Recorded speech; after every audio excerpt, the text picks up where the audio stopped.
Good afternoon. Welcome to a Tuesday afternoon live stream. How's it going? My name is Angela. I'm a front-end developer and a software engineer in St. Paul, Minnesota.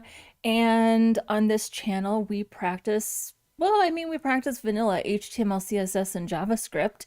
And yeah, that's what we do here. I'm not gonna belabor the introduction today because I kind of just want to get into it. The whole point of showing up on a random Tuesday afternoon is to continue working on our database app. God dang it.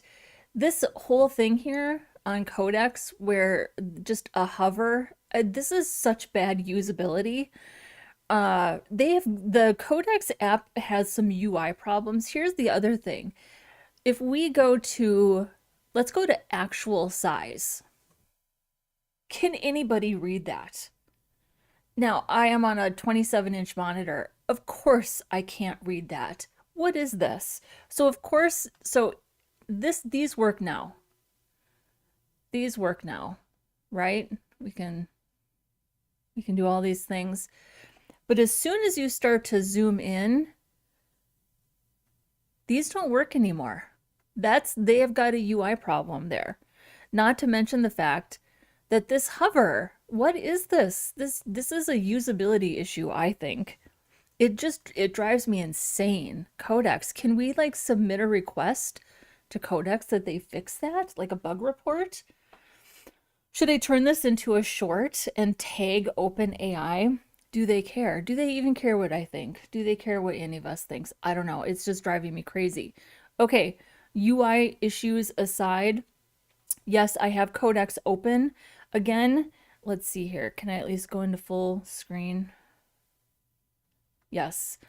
I have Codex open because we need to add a browser, like a browser sync, like we're not using the live reload it's a Node app, right? It's a full stack Node app. We need a browser sync so the browser refreshes. We also need Node to restart when we make changes. So what is that? Node, I'm thinking Nodemon and like a browser sync, right? There's an npm browser sync. I'm going to ask Codex to do these two things for us. I suppose I should also say hello to the, I should also say hello to the chat. Give me a moment here. I don't have, let's pop out the chat. Can you tell I was just like, I was ready to do some work. I'll tell you a little bit about what I was working on yesterday as well. By the way, I mean, I mentioned I wanted to go live yesterday and I didn't because I had some plumbing issues. And that was a good choice. They did all get resolved, but it was kind of an episode. Totally fine. I didn't have to do anything. I just had to sit here while the work was getting done, but it did get done. And yesterday, I spent the entire day working on the transcripts, filling in that front matter. So I asked ChatGPT yesterday. I'm just going to show you. I'm just going to show you. Here's our app. I'm going to pull up so many things to talk about today. So many things to talk about. Let's look at this. See, now that I understand the full, okay, Angela, oh my God, say hello to the chat. Osloy is here. Good morning, Osloy. Welcome. Thank you for being here. I'm so happy you're here. Gogo Elmo is here. Malik Robinson and Monique Robinson is also here. Malik and Monique are the mods in the chat. They're not related. It's just a coincidence. Yeah, thank you all for being here. Do me a favor if you're new here. Would you be so kind as to like this video and subscribe if you haven't already? Liking the video helps the algorithm. It helps get this type of content pushed out to more people who might be interested in things such as front-end development and agentic AI, which is definitely becoming more of a theme of the last couple of projects. Yeah, it just helps me out a lot. Liking and subscribing, the channel's growing. I have this crazy dream that we can get to 5,000 subscribers by the end of 2026. So it's another, 5.5 months or so. I think we can do it. And Osley says, but have you ever seen Malik and Monique in the same room? I haven't. I have not. But Monique and I chat on Instagram, and I've seen her picture, like I've seen her profile and her picture. And then Malik and I have chatted on Zoom. So I can confirm that they are two different people, unless Malik is running the Monique Instagram account. Here, let me tell you why I don't think that that's happening though. Monique is a knitter, and I am also a knitter. And Monique knits incredible lace. She's a talented knitter. I just know from looking at her profile. But in the last 6 to 8 months, something like that, Monique has been knitting lace, like taking classes to learn how to knit lace. And she has shown me some of her pictures. And I'm not saying that Malik couldn't do an Instagram doing that. I think it's unlikely though. I'm just going to say that it's unlikely and that Monique and Malik are in fact two separate people. I think that's what you're implying by asking that question. It's just a coincidence that we have a couple of Robinsons that found us. So, that's funny. Anyways. Okay. Hopefully I didn't give away anything too personal, Monique, about the knitting. So you are a very talented knitter. Osley says, I choose to believe that they are the same person because that's more entertaining for me. It's possible. It's possible. I'm just saying that there have been signals and indications, and I'm going to say evidence that they are two separate people. based on my own observation. Game Clips is here. Hello, welcome. Thank you for joining us. So, but Osloy, I wouldn't take that away from you. You believe whatever, do whatever works for you. Why would I tell you not to? I can only give you the evidence that I have seen with my own eyeballs. Okay, so ChatGPT yesterday, I was asking ChatGPT, I was like, there must be a way to automate some of the prep that I do for the transcripts, because I have to take that transcript and copy and paste the front matter, the metadata, into each transcript. And it's really a pain in the ass. It takes a lot of time. So I basically have to like prep the transcript first by copying and pasting, calculating the offset, copying the existing title, getting the link, all those things. Then I have to process the transcripts because I need the output so I can actually update the videos themselves, because it's not just about building the database. I'm also processing each transcript so I can update the video itself with a more comprehensive description and chapter markers and update the title and things like that. So we're doing two things really, but it just takes an enormous amount of time. It's tedious. My mind wanders. I make mistakes. Hopefully, we all know what that's like. So I asked ChatGPT yesterday, I was like, surely there must be a way to crawl my channel using the YouTube API, so we can use Codex to reconcile the YouTube API with the time and date of the transcript to do some of that work, and at least cut the work in half. And wouldn't you know, in less than 2 hours, ChatGPT and we did it together. We built this little app with Python to scrape. First, we scraped, let's grab it. First, we scraped all of my content from YouTube. So we've got the video ID, the title. This is my very first live stream back on August 11th, 2024. Description.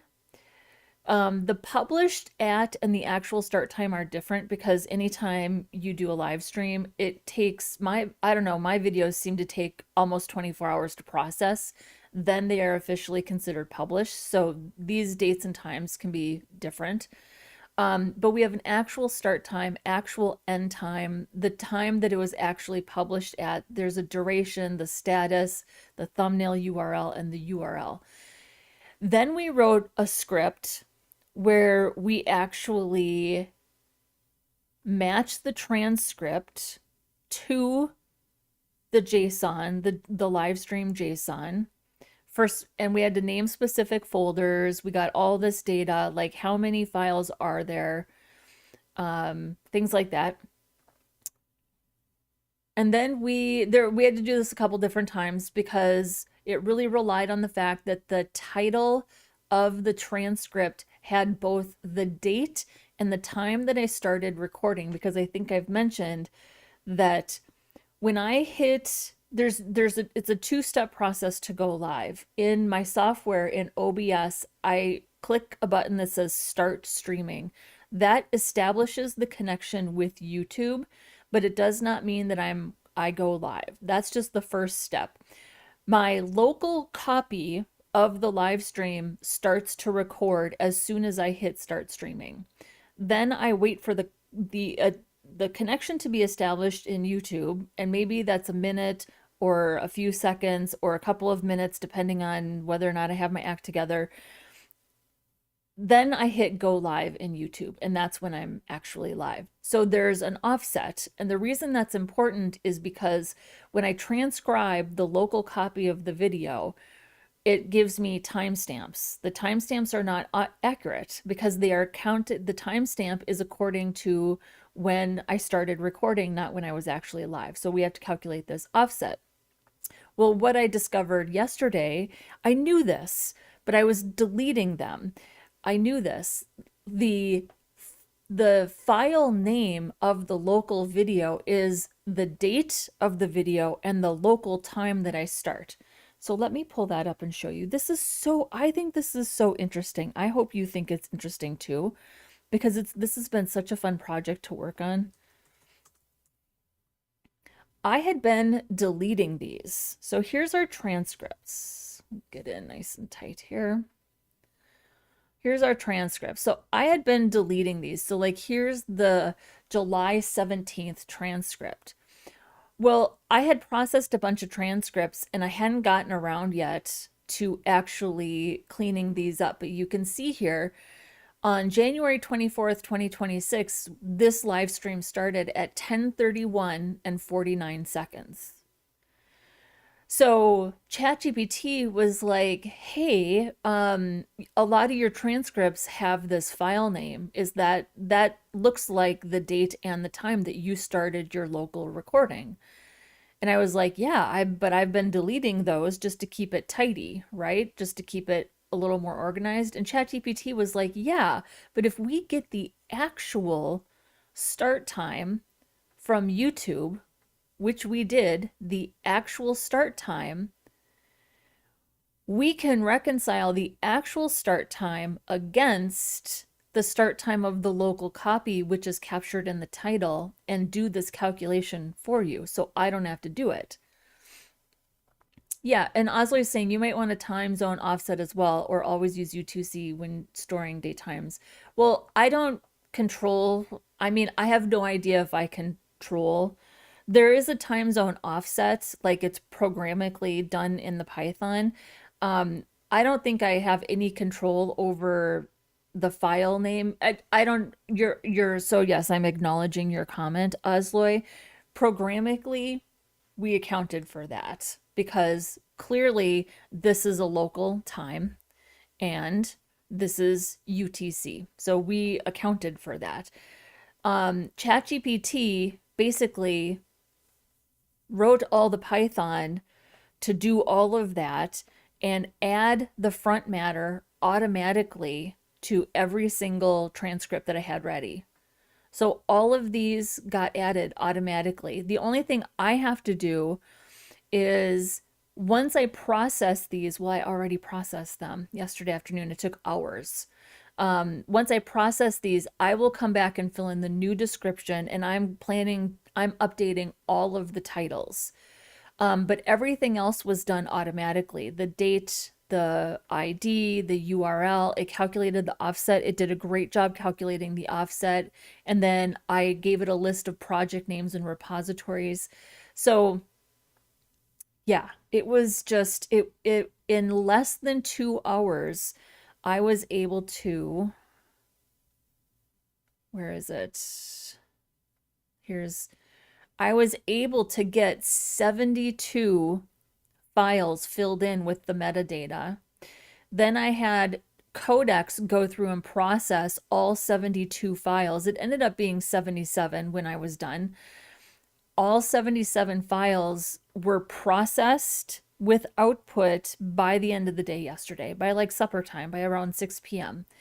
So it was a very productive day. So one day of work saved me hours of really tedious work of adding this front matter, this metadata to every single file. So now that this has all been added and I have the output, and I'll show you again what output looks like.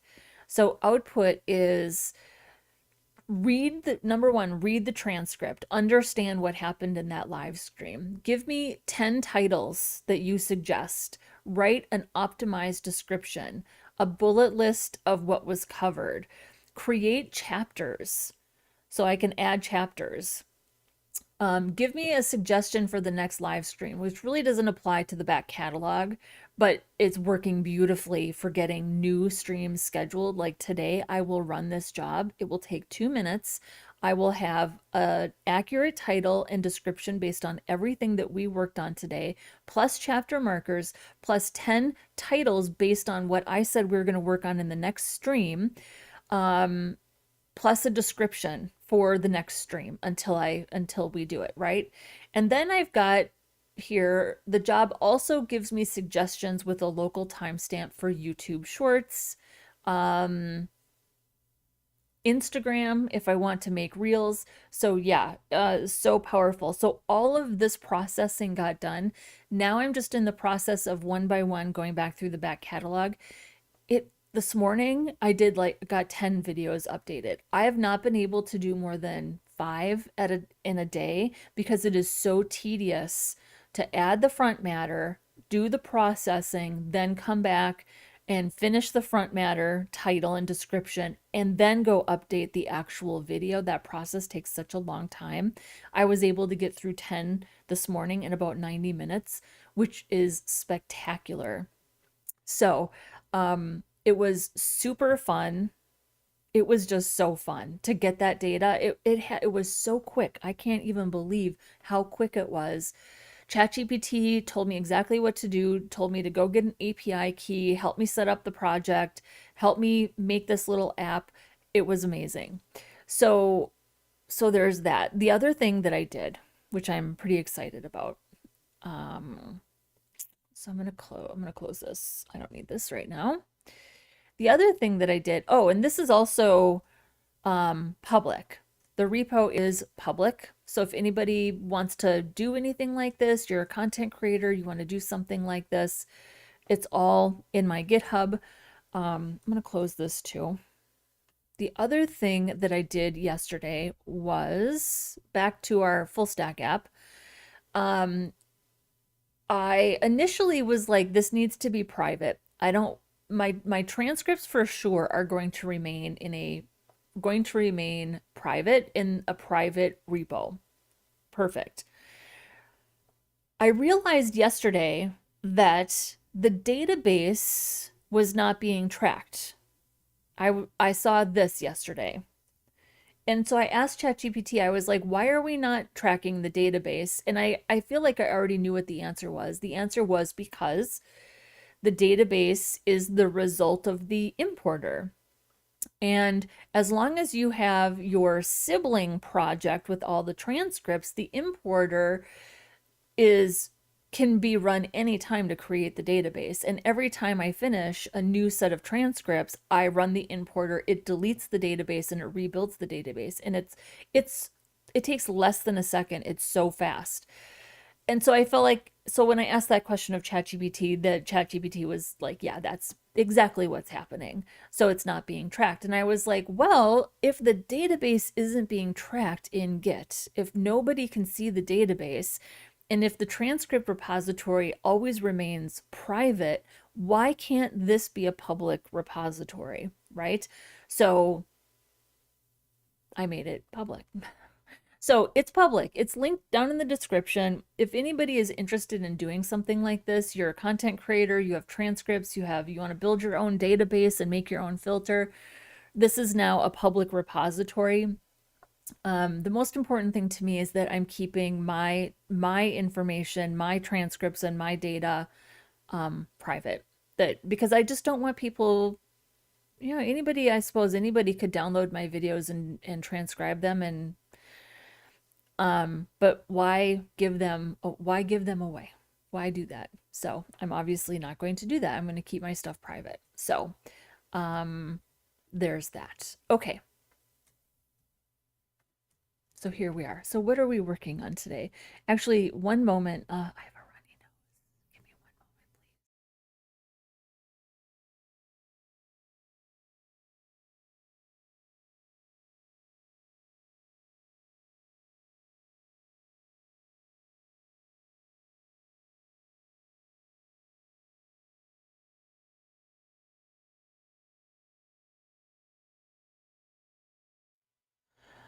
All right, HBKF is here. Hello, welcome.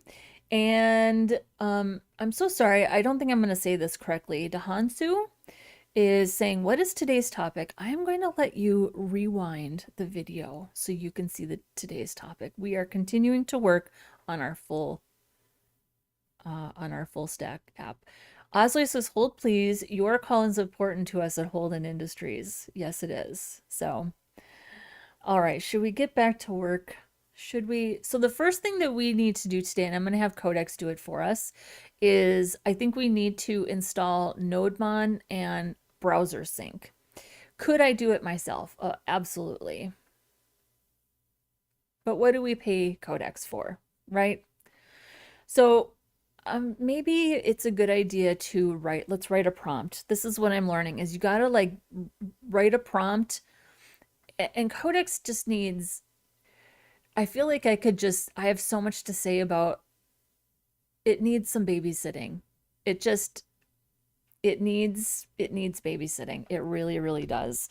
So this thing where you are like, don't change any code, just tell me what your plan is. Like that is really important in these prompts. So, um, so I'm going to say this project needs Nodemon, and I think it's just called, isn't it just called BrowserSync? But I don't want you to make any changes to any code. First, please suggest how you would implement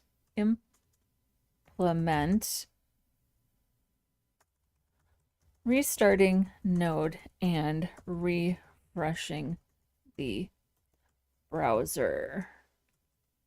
Then ask for my approval. Thanks. I don't think we have to overcomplicate this. I just need to be able to refresh the browser.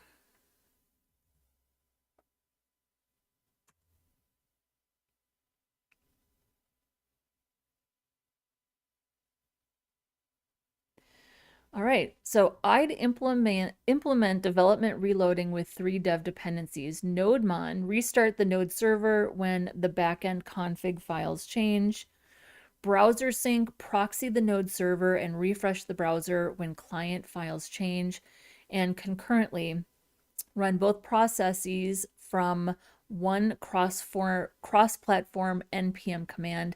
Proposed behavior, application server continues running at localhost port 3000.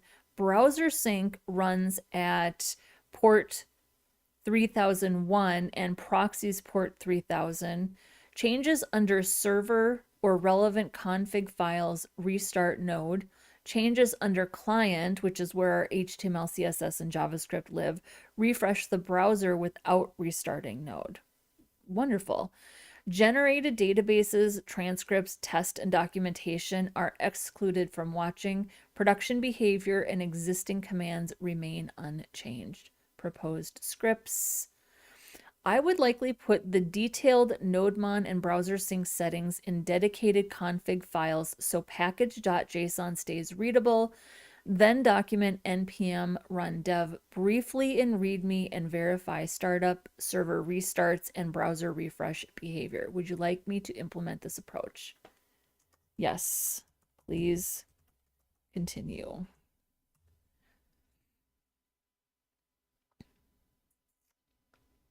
So we'll let this do its thing.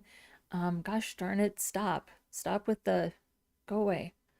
I mean, the experience yesterday of writing that Python script, scraping the YouTube API, reconciling my transcripts against the YouTube information, figuring out the thing with the timestamps and the offset, and then processing like it ended up being 77 transcripts.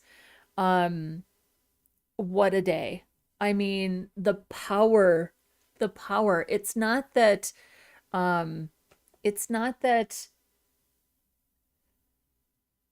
don't know, I just don't quite know how to explain it. I still feel like I am very much in control of everything that's going on. It's like I have a really talented associate engineer who knows how to do all of the work, but just needs to be guided through the process and when to do something. Does that make sense? I don't know. It's just really cool. It's just really cool. I wouldn't ever say lead, senior, principal engineer, because that implies that you don't need as much babysitting.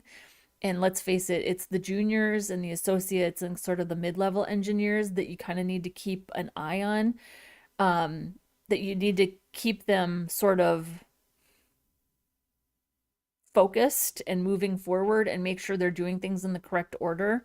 But they're excellent coders. They're great at writing code. So they're still learning the part about like working in corporate America, right? So that's how I see Codex and ChatGPT.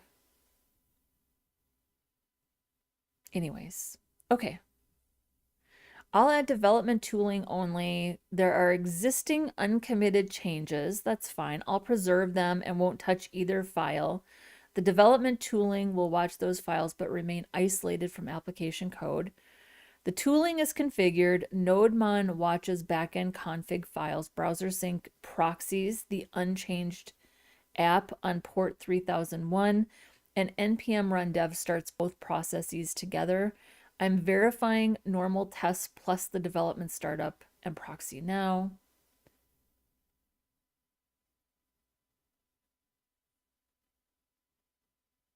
Okay. Implement, I probably should have turned off the server. Implemented development auto reloading without changing application code. Okay. Usage npm run dev, then open 3001.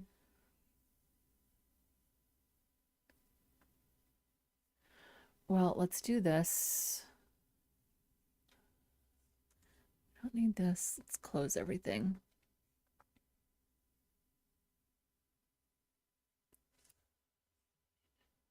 Zoom out a little.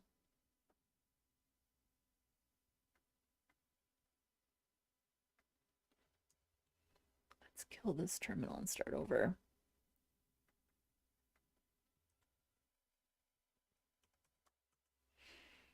Well, first,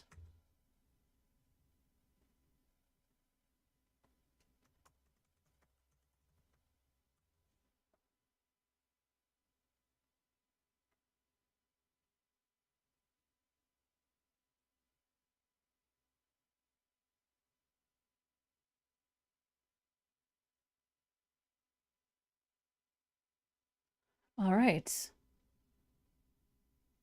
So we can do either of these? Okay. Why isn't it just opening the browser?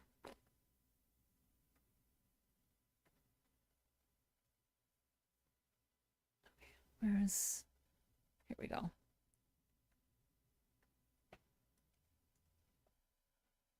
There we go.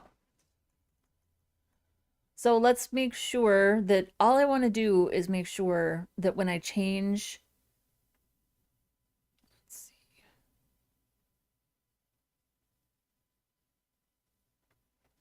Control F to get out of here. Okay, that works. Can't minimize. Okay.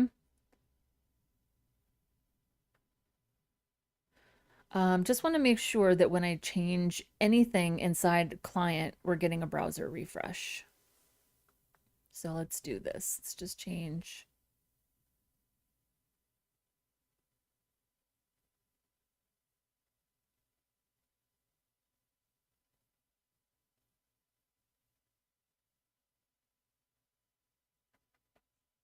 Well, that's not gonna.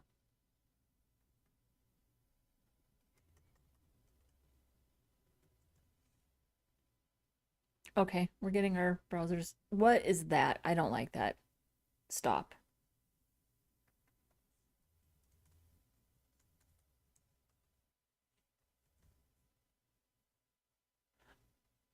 I don't like that. Why do we have to have that?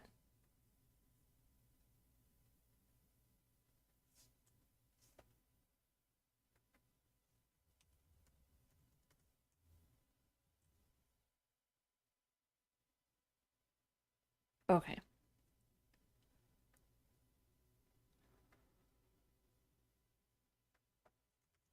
Great. Everything is working. But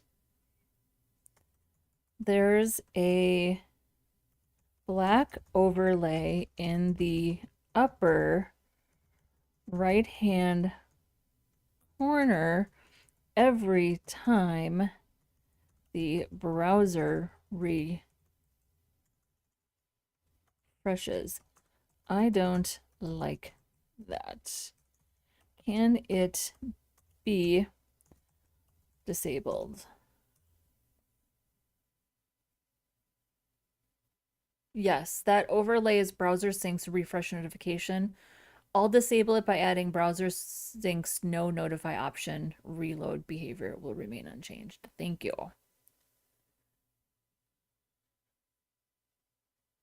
And you know what else I'm going to do? I'm actually, oops.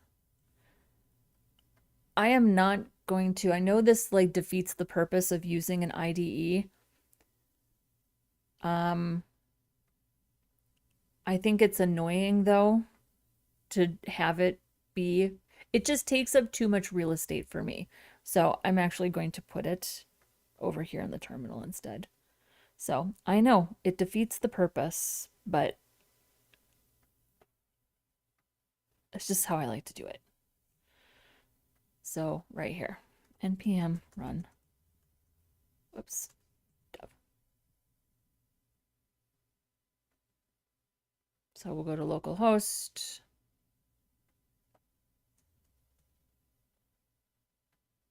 Okay, there we are. So let's see now.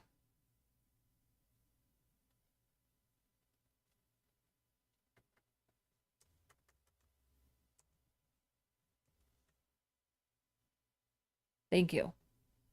I like it. Okay. So today I want to dig in to just the HTML, the CSS. Let's add a CSS file. Let's do some basic CSS stuff because I just really want to. So, and then we're going to work exclusively on the form. We need to add 2 more dropdowns and we're going to query our endpoint that I have pulled up here in Postman, which is our metadata endpoint. So in our last stream on Sunday, we spent nearly the entire day just reviewing the API, looking at all of the endpoints, what is required, what is optional, what information is available, what are just basically what are these endpoints. And that was actually really fun. That is one of my favorite parts of a project is just spending time, like an afternoon, going through and documenting an API and the endpoints and then writing documentation. It's so fun. I like it. Okay, let's go ahead and add a CSS file.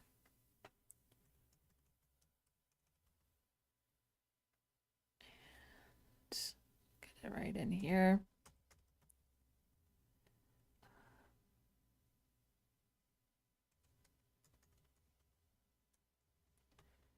And then let's just add something basic in our CSS. Like, I have nothing planned for the UI. Not a darn thing. Box sizing, we'll do some basic box sizing. Border box.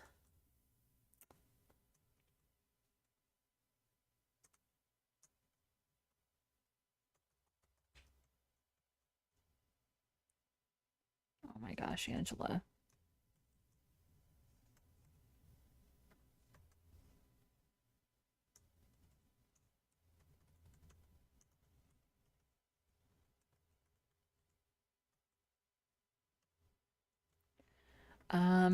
And then we'll just do something simple like on the body, font, family, serif.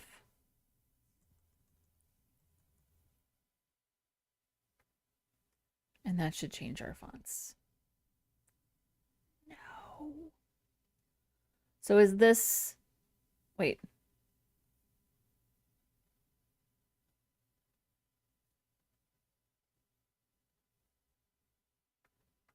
Sans serif, Angela. Sans serif. Wait, that's what I did. Let's make sure. Oh, what's happening?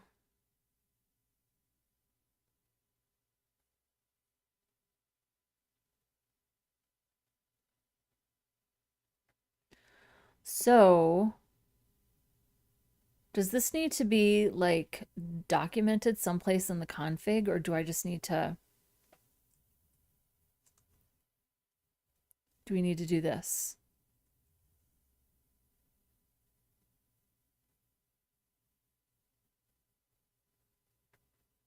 Hmm.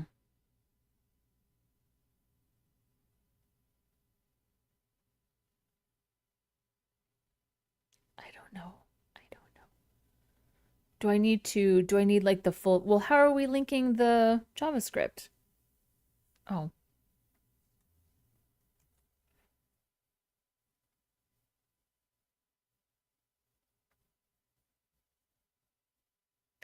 so does it need to be like, I don't know.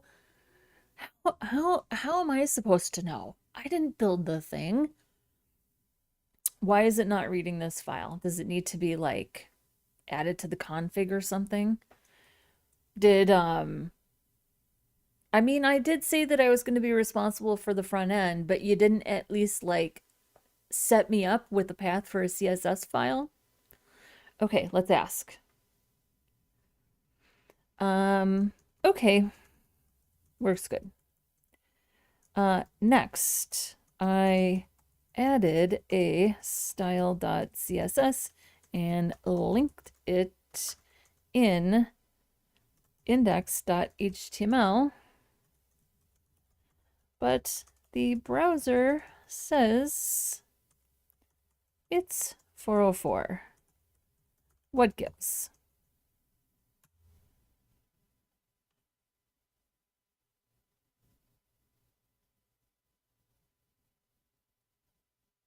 Why would it be any different from the JavaScript? Why would it be different from that? Also, why is this in the footer?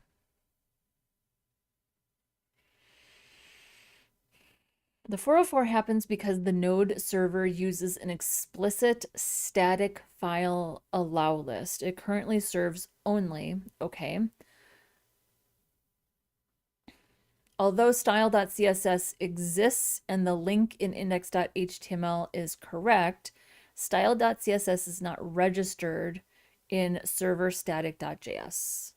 BrowserSync proxies the node server so it receives the same 404. The focused fix is to add this entry to static files. Then Nodemon will restart the server and BrowserSync will refresh the page. Great. Continue, please.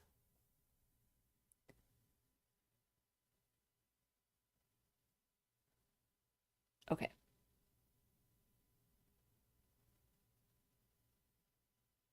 Okay. No problem. We got this.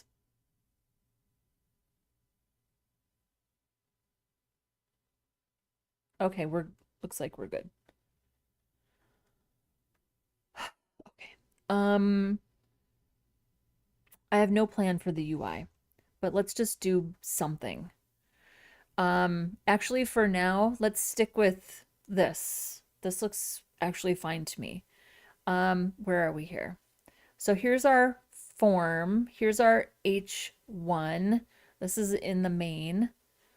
So let's just do a little cleaning up here. We'll do header with class of header.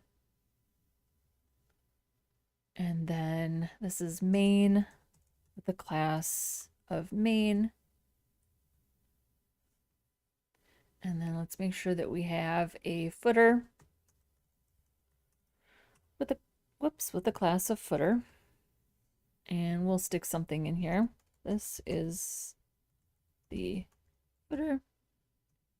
Or here, we can be a little classier than this. Copyright.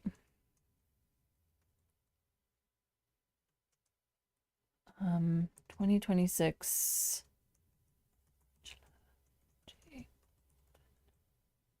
And then this doesn't need to be in the footer because type module already defers things, right? So we'll put that there. We don't need navigation. How are we looking? Looks good. Okay. And then let's make sure that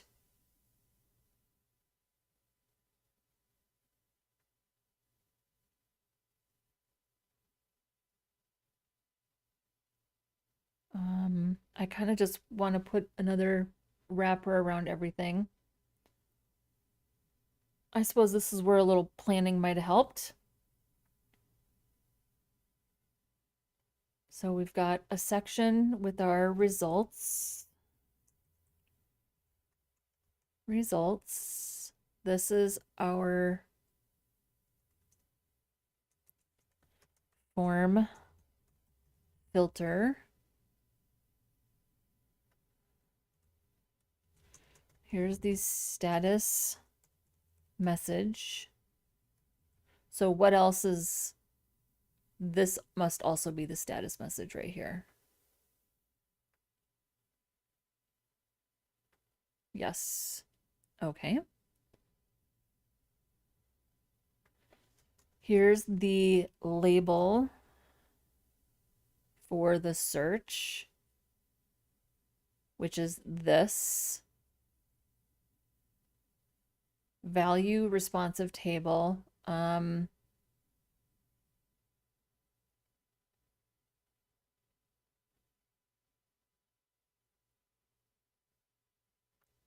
Why do we have to have anything? Why do we have to have a default value? I don't think we do. Here's our drop down.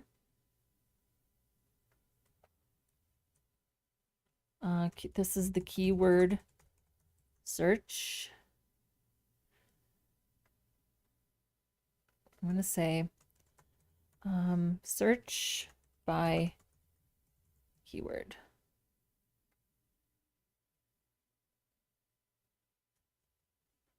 And it is required. So let's put in, we'll add a span with a little asterisk, and then we can style that.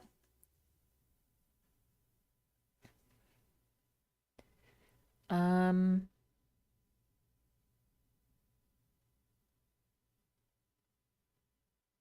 going to make keyword selected.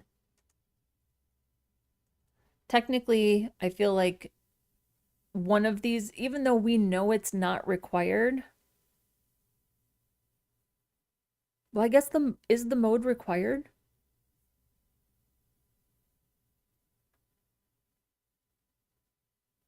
No, the mode is not required. But if you only have two options, then mode is going to be, I would prefer that keyword be the default selected, and then you could just choose phrase if you wanted to, right? That's what I'm going to go with. I would rather have it be broader initially and narrower if the user chooses something narrower. So search mode is, I guess mode is fine. Does everybody know it? Does everybody need to know what mode means if it's private and I'm the only one using it? I'm still going to work on this like it's for other people, because here's the thing. After we build this, we're going to build another database that I already started working on. I will show that to you at the end. Once we're done, that is going to be and have an express backend. So it's going to be very similar how we built the database, but the way we build the API is going to be with Express, and I'm going to build the Express server in a way where I could use it also for this database. So I am going to make this database public so I can build another app with my information. It's going to be amazing. I have like the next two projects figured out. You're going to love it. What was the point of me telling you that? I think the point of me telling you that was that yes, even though this is all just for me, I can't not work. I still need to make sure it's accessible. I still need to make sure that the UI makes sense because I just can't not build like that. So, okay. Oh, search type. I think search type is a better way to say this, even though I think search type.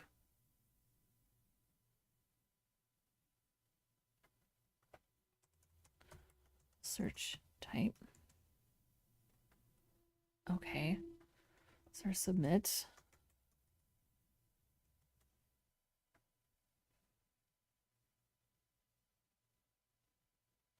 Okay.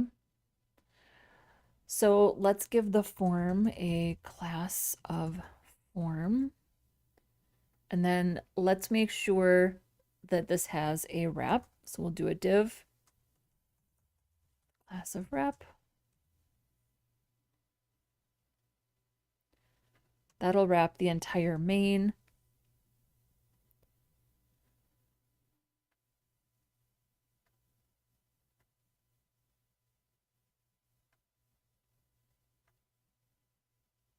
Let's do some basic colors. Oh, you know what I would love to do? Hang on.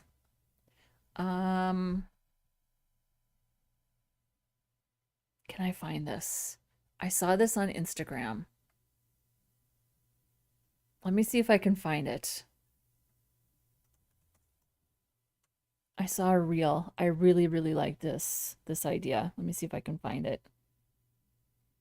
Let's just have fun.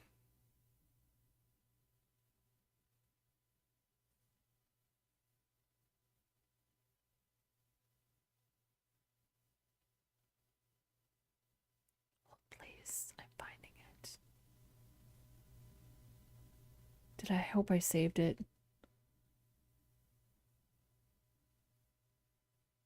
Yes, right here.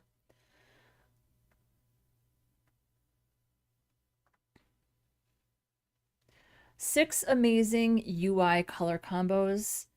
I don't know if this has audio, so I'm gonna mute. I know I'm gonna mute my mic and we're gonna watch this.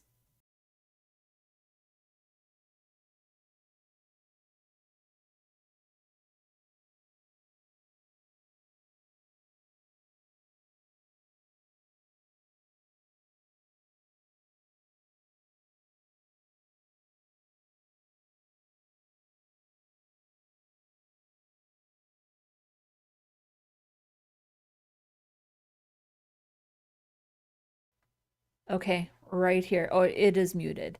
Sky Mint and Graphite. What do we think of this color combination? I think it is so cool. So should we do like a dark mode? Like a dark background with mint text? I kind of like this. Let's check and make sure it's accessible. It looks accessible, so I find it hard to believe. I would be shocked if this person proposed this if it wasn't accessible. Color, contrast, checker. I've seen a couple of those reels, so I should save a few more. So we have B8, F7, E4. Oh, shoot. B8, F7, E4. B8, F7, E4.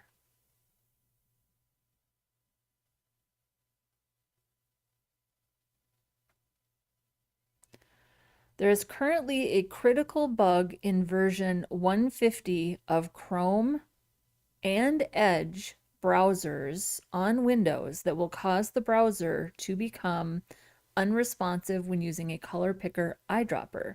This bug is patched in version 151, which is available in beta now and will be widely available July 15th. Okay.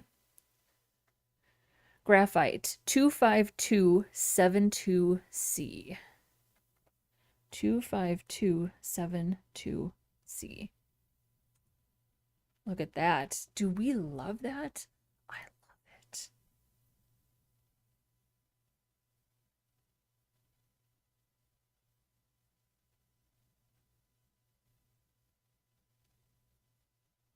Okay. Here, I'm gonna put this, I'll put this in the chat, so if anybody wants to check this out. I'm gonna look for a few more of these because we spend a significant amount of time on this channel looking for accessible color combinations. So I'm gonna save up a few more of these. So in general, what would you guys think? I made like a reaction video, AI reaction video, and I had a blast, and I want to make more of those videos. Story of my life, I haven't gotten around to it. What would you guys think if we did some of that during the stream? Would that be interesting to you, or are you just here for the front end code? You tell me what you think. I would like to know. So, okay.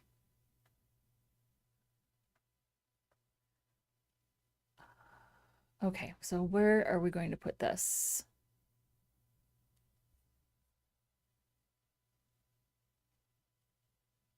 We need to come back here.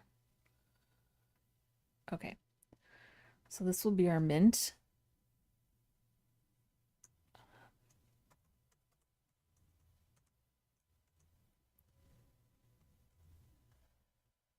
And then this is our graphite.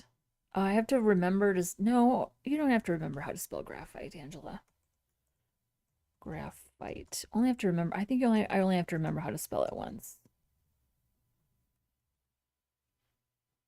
Okay, so graphite is going to be our, I think, our text color. And I think we should make our background mint. I think we should. So padding 0, margin 0. Let's just go with the good old generic Arial sans serif font stack. We don't have to load any additional fonts. I don't think that's necessary. So we'll do font size 100%, font weight 400, line height, I'm going to go with 1.65, color will be graphite, and then our background color will be mint.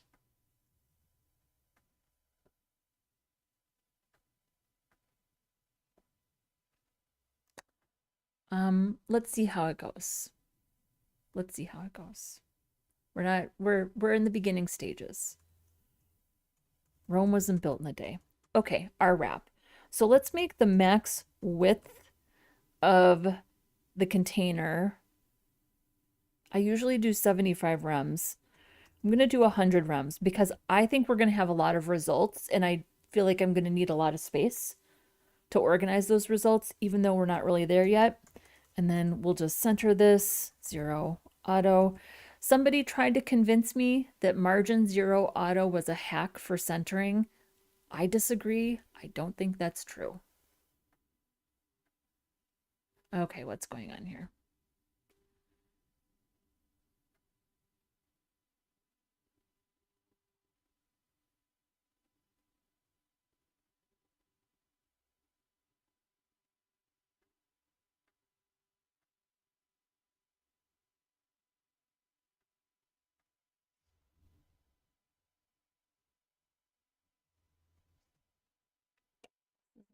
Oh, is it literally? All right, maybe it doesn't need to be that wide.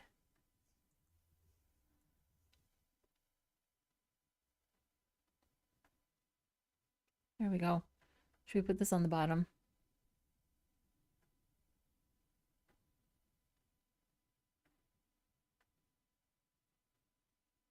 Let's put these side by side.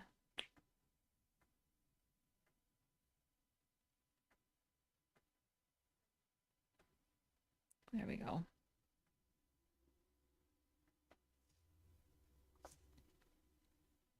Perfect.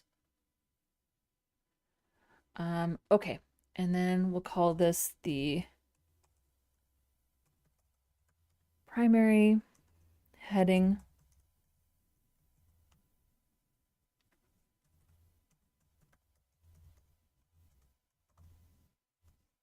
And I'm just going to say text align center. Text align center. I'm going to say margin 0 and font weight 400. And then let's just give our body some padding. So maybe, I don't know, 4 rems on the top and bottom, 1 on the left and right. It doesn't need to be responsive. I don't think I'm gonna, I mean, maybe I would use this on a mobile device. I'm not actually going to worry about responsive styles. We'll see how it goes. We'll see how it goes. Okay.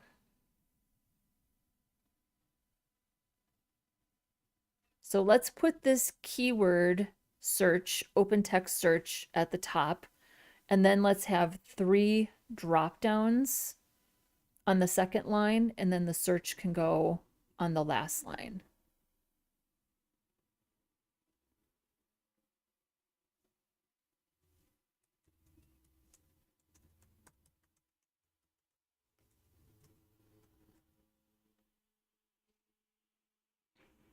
And there's a lawnmower outside my window. I don't know if you can hear it. It's really loud. I don't think you can hear it.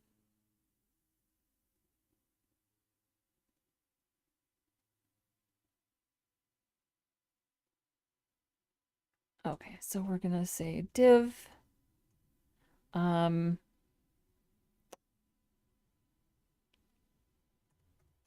Let's say full.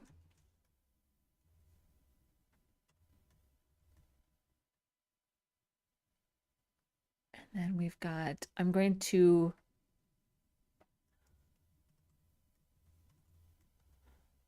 just for styling, and then we'll say div drop downs.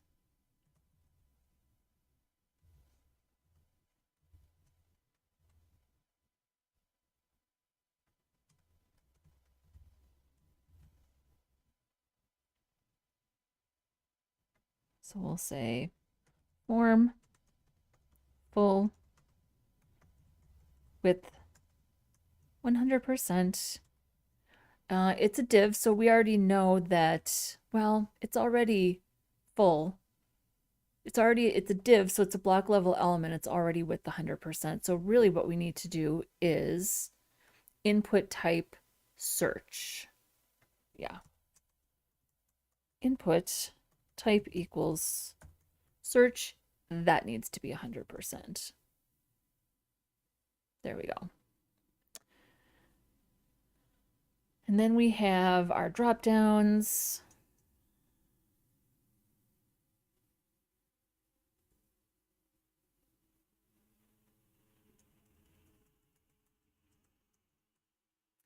I'm going to say display grid.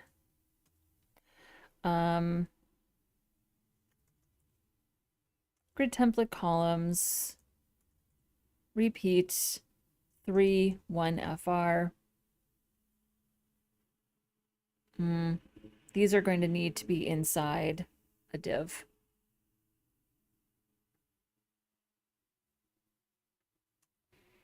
So we'll say div.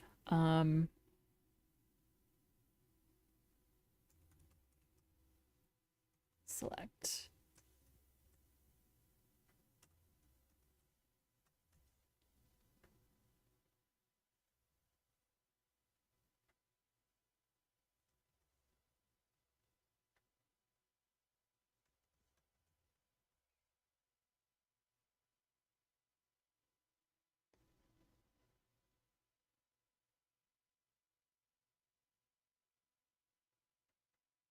Does this need a comma? There we go. We want our, I think we want the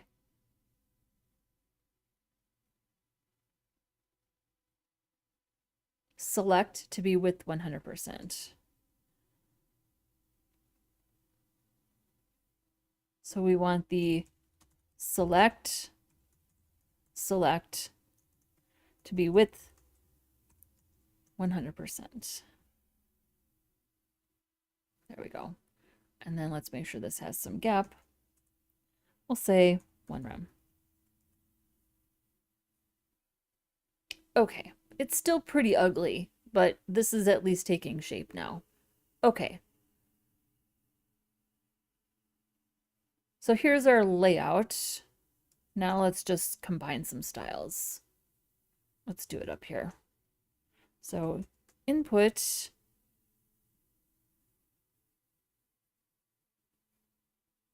I'm just going to say input type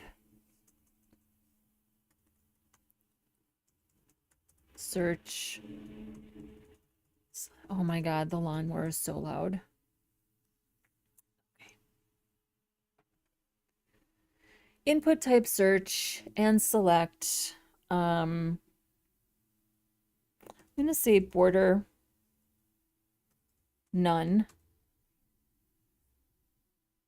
It's got a little border radius, doesn't it? Should we just do appearance none? I don't like doing appearance none.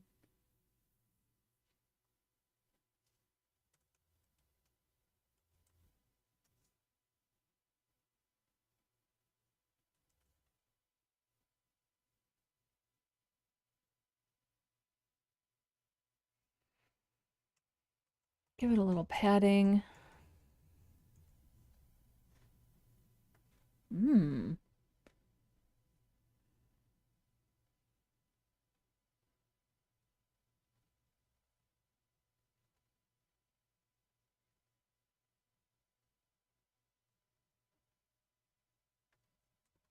I think for full and drop downs, we can give this a little margin, 0, 0, 1 rem on the bottom.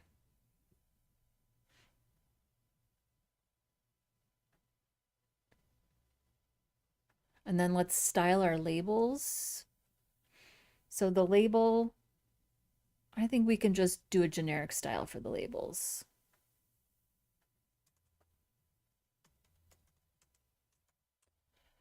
So I'm going to say font size, I'm going to make it a little bit smaller, 0.9 rems. Text transform, uppercase, and letter spacing, 1 pixel.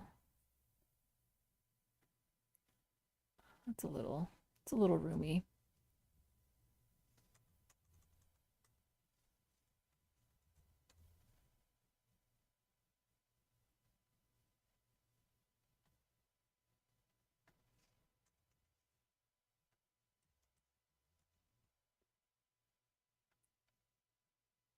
And I'm going to make it bold. Font weight 600.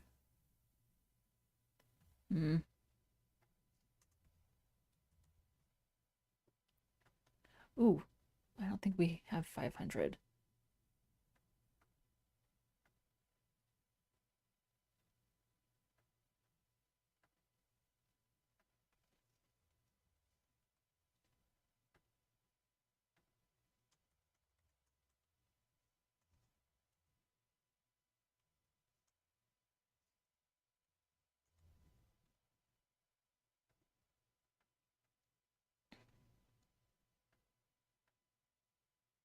There, I like that. So we'll do font weight 600, letter spacing 1/3 of a pixel, 0.333, and then the font size is 0.8. 0.8 for a font size rems is kind of pushing your luck, but again, this is just for me. So I guess I'm not going to worry about it. Okay.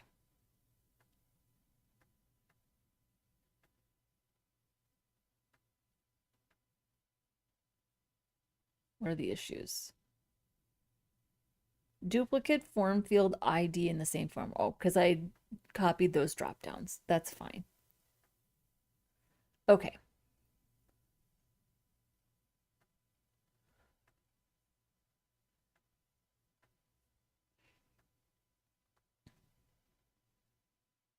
It's okay.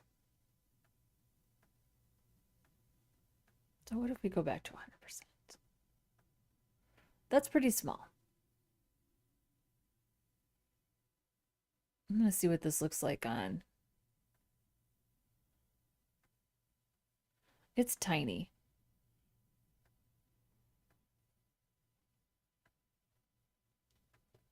But everything is small to me. The older I get, everything is just small. I'm zooming in constantly these days. Zakival is here and says, hello. I think you are from Paris, if I'm remembering that correctly. Welcome. Thanks for coming to watch. Thanks for coming to hang out. Okay, let's make sure that our span is red. So if we have a label and a span, the color is, we'll just say red for what it's worth. And then let's style our button.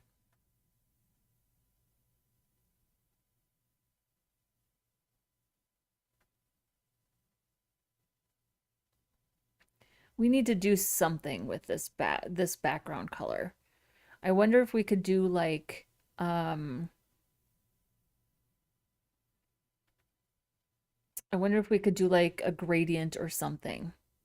I'm honestly wondering if we should just invert these colors. What do we think? Should we just try it?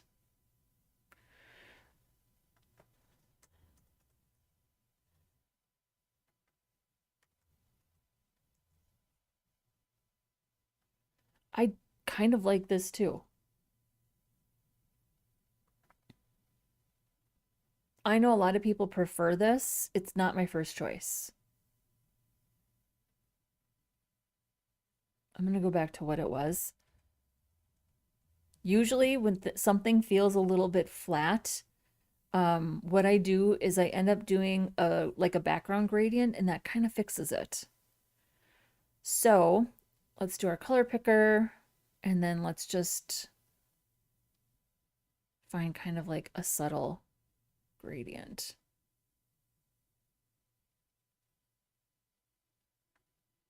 So we still have contrast.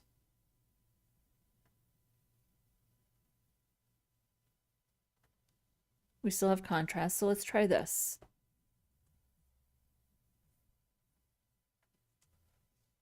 I'm just going to say green.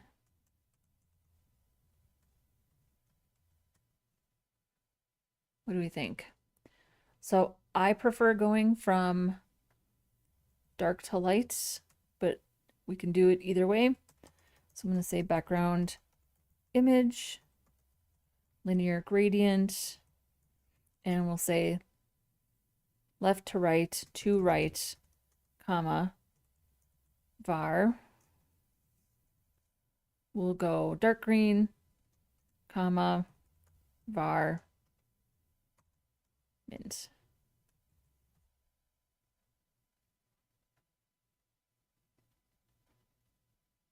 I like it. I like it. Gives it a little bit of depth.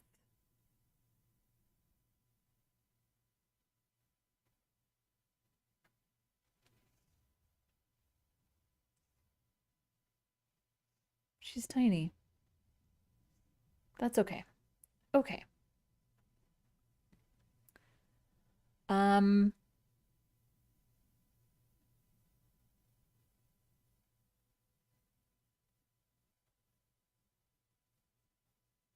So are we going to be allowed to search? Yeah, probably not because of those. Okay, so here's what we need to do. Now we'll add a little bit of JavaScript. I just wanted some basic structures. Definitely we have more styling to do. I need to spend time actually coming up with a plan for the styles, and I have not done that. So let's do this.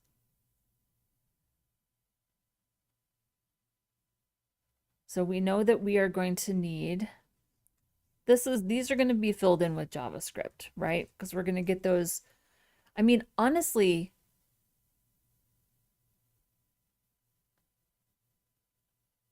this doesn't need to be programmatically controlled with JavaScript. There's only two options. It wouldn't change. Nothing in the data would change that. It's really just this.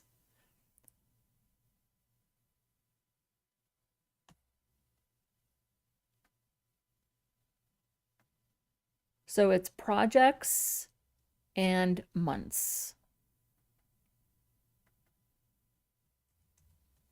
So we'll say projects, search projects,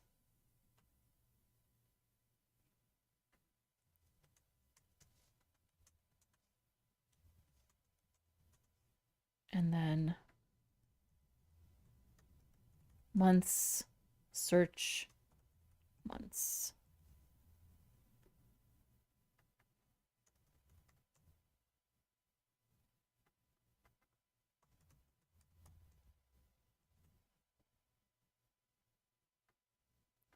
I'll let us search now. There we go. Okay, what else do we need? I think we also need a reset button, right? So here's our submit button. Let's add a reset button. Type equals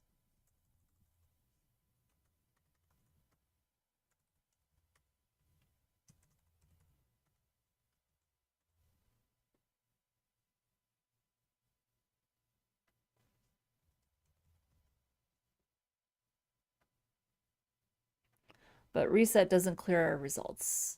That's fine. We'll have to do that programmatically. It just clears the form, but we'll make sure that we can clear everything. So, okay. So I think we just need to get our projects and our months from the API and fill those in and confirm that we can actually search using them. We can do that, right? I can do that. Okay. So here's our render. We don't need to worry about this. This is the render the results. I don't think we're going to worry about this today.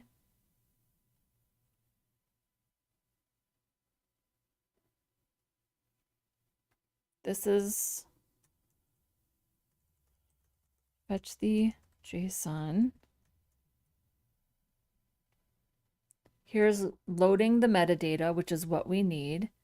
Here's the function to load the metadata. This is the message. So I want this to be excerpts are available. There. 55 transcripts and 79,728 excerpts are available. That's fine. Okay. And then here's the search, event prevent default. So we're not opening like a new page, right?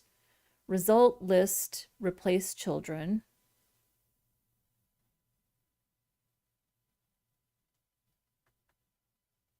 Okay. Search status, searching, got it. New URL search params, new form data.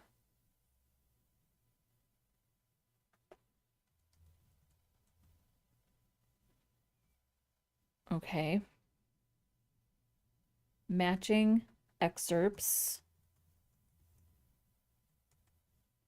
in transcripts. Here's the result list append.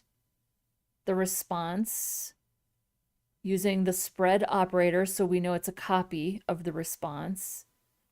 And then it's the results map the render results. Okay, I think I actually understand that.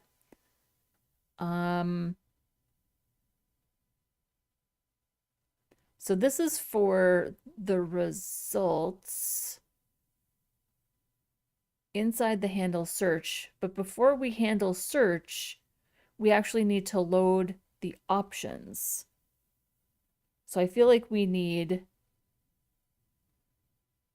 load metadata and then async function.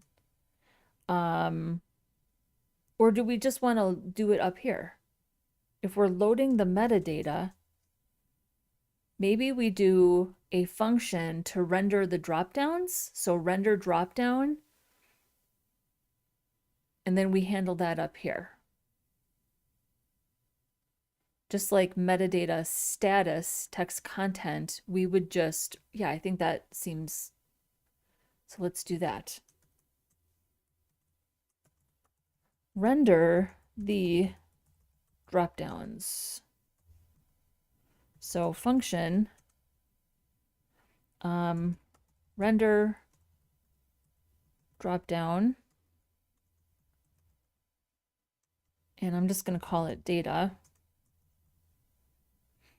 And then I think we would just be for eaching through. It's the metadata projects array, right?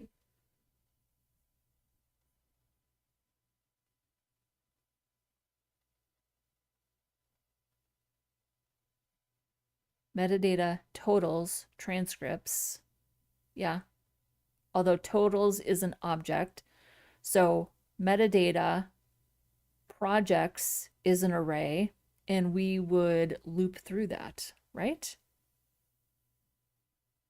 And we can just call that our data. So I'm just going to say data for each item. If you think I'm doing this wrong, I'm so sorry. Maybe this is a good time to take a break and give people the disclaimer that I sometimes give when I'm writing JavaScript, which is that you may have more experience than I do. And if that's the case, and this is super frustrating for you, this may not be the stream for you. It took me a very long time to learn JavaScript. I'm still in the like somewhat intermediate stages of getting comfortable with it. It does not come as comfortable. It doesn't come as easily to me as HTML and CSS and a lot of the other things that I'm working on. And if you have a better way of doing it, yeah, this is just how I'm doing it, what makes sense to me. So you're welcome to put things in the chat. I may or may not look at them. That's my disclaimer that's my disclaimer anytime I'm writing a lot of JavaScript. So there's that. Okay. So I think we also need to create the options, right? And I think that okay, I have to think about this for a second.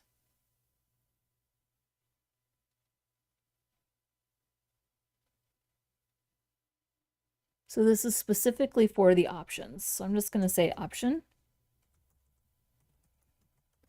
document, create element, option, and then the option. So the option has to have a value and text content, right?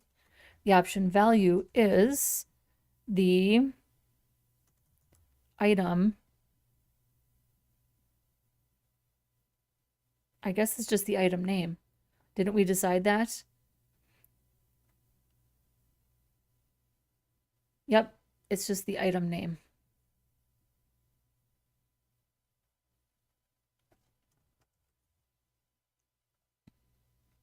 Oh, so this is going to be different because for the months, it's the value. Okay, so we just have to do 2 render functions for each of these. So we should probably just call this render project dropdown. And then the option text content is equal to the item, also the item name.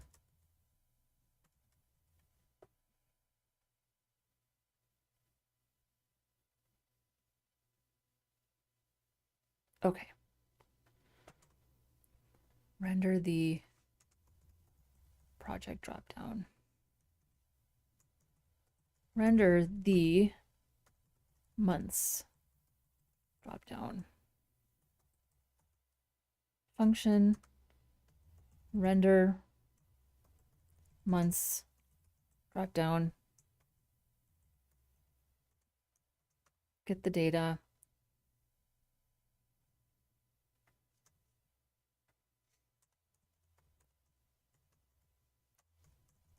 For each item, we'll create the option. We're also going to need the select to make sure we're appending, right? So we probably want to do const project select is equal to document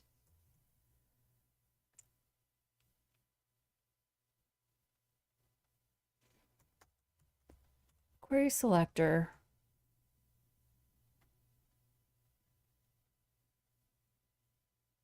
and we just said it's an ID of projects.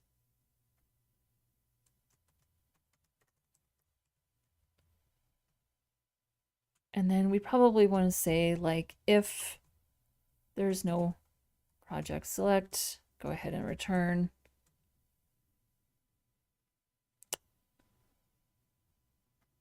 And then we'll say project select append. I think this needs to be inside the loop.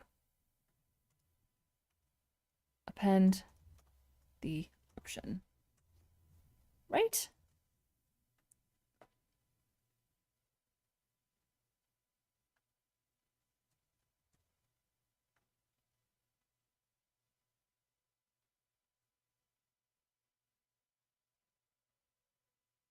Yeah, it makes sense to me.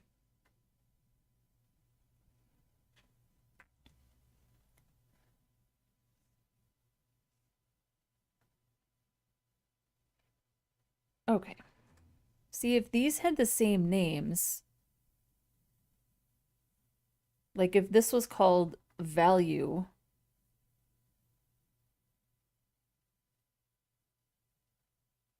or if there were just values and labels, I think this would be a little easier. We wouldn't have to duplicate. We wouldn't have to have two render functions to make up for this. Unless I should be, I could probably just do like some if statements or something, but I'm just gonna do this. So we'll say month select document query selector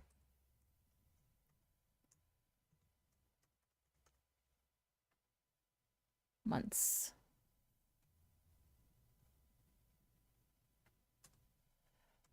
And then if there's no months, and return. And then document, create element, option, and then the option value is the item value.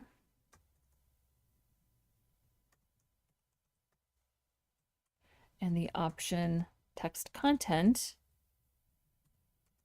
is equal to the option, the item label. Okay, so now we have render months dropdown, render project dropdown. Data represents, well, this should probably be data projects. Data projects. And then this should be data months.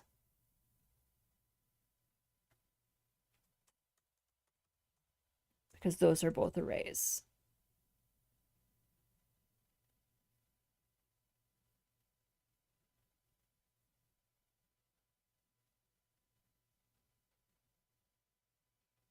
So then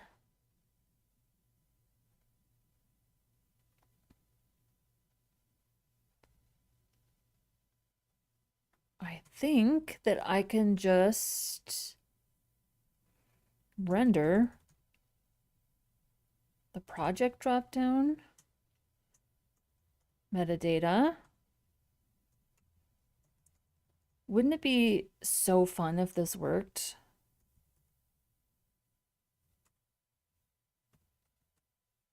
If I got this right.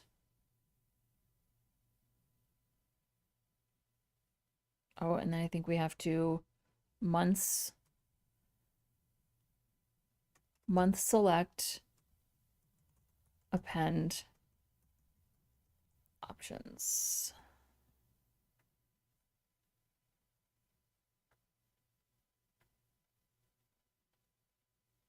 Okay, this is working. Search months. Month select. Render months drop down.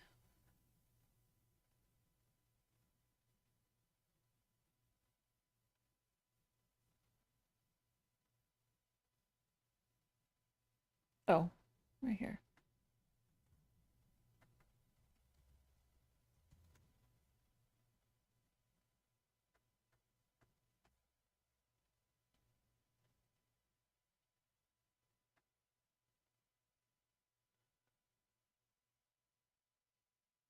Why do I think that these somehow just are not meant to exist?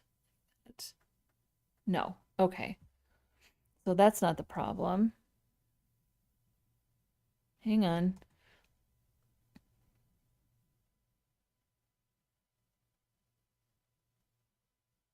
Project document query selector.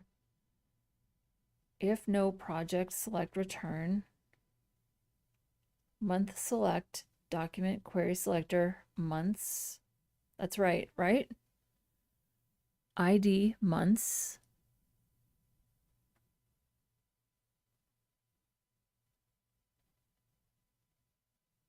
Data months for each item. Option value. Well, let's check the console, Angela.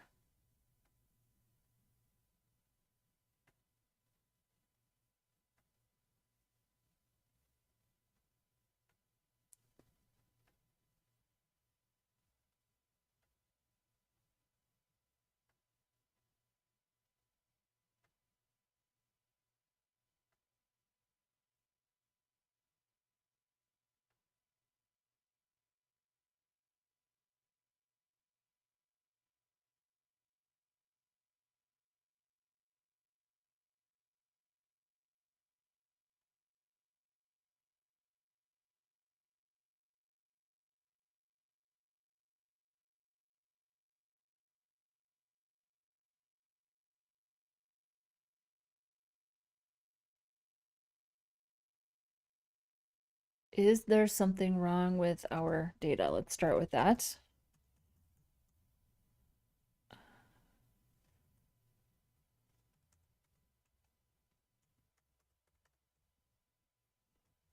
So if any part of our function is working, we should be able to, yeah. So we know the function is working.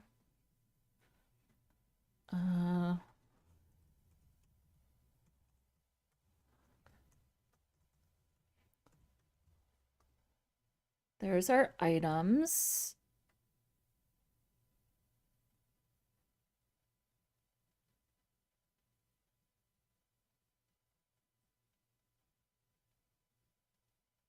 I feel like we should be getting all of our items though, right? Shouldn't we be getting like 5 items? We're only getting 1 object. Why? Data months for each item. Hang on. Don't tell me. We've got like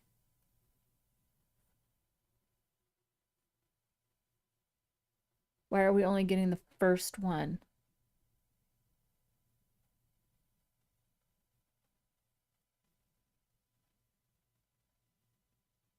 Oh, option, append option. There we go. Okay.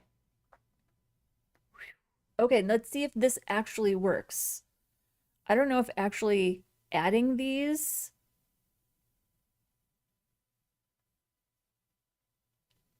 So now we have to make sure that so we're rendering the dropdown from the API. Now we have to make sure that the results actually reflect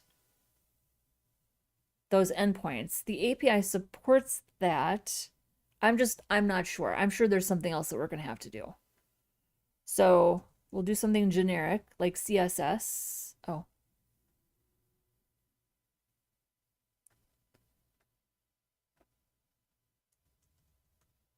Okay. That answers our question. We obviously have to add more logic here. Okay, let's see what it's actually trying to do. This is the fun part of problem solving. Yeah. Okay, let's go to our fetch. We'll reload the page. So here's our metadata. So if we search now,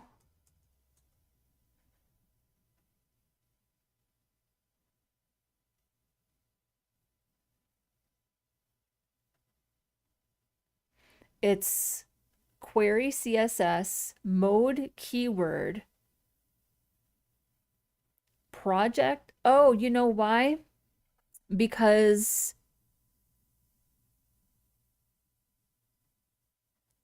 mode keyword project month. I think it's because of mode.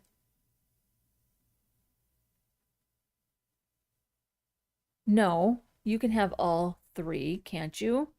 Yeah, right here. Query, month, project, mode. They all work.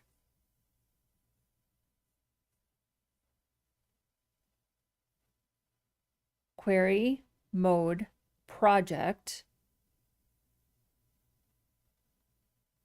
month. So let's see. So it says bad request.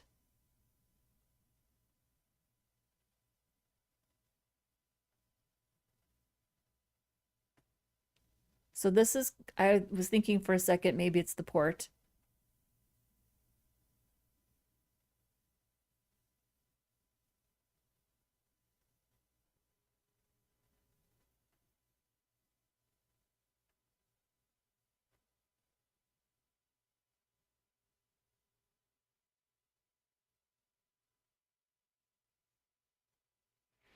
I mean, if there were no results, it wouldn't be a bad request. It would just be no result.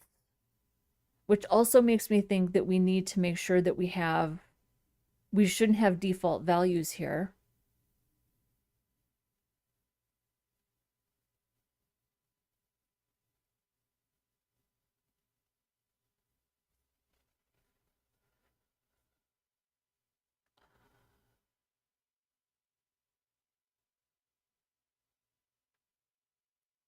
So our base URL for the project is, should we change?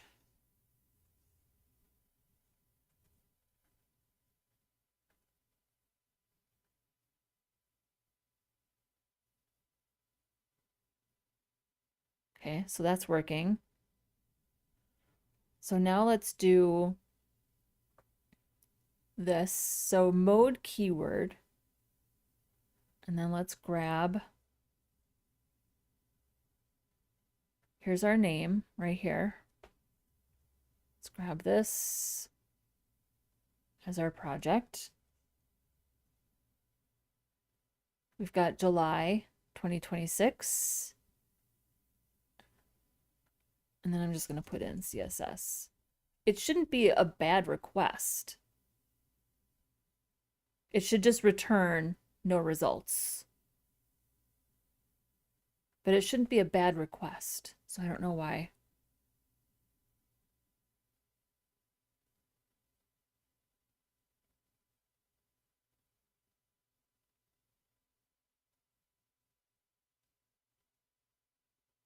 We're gonna figure this out.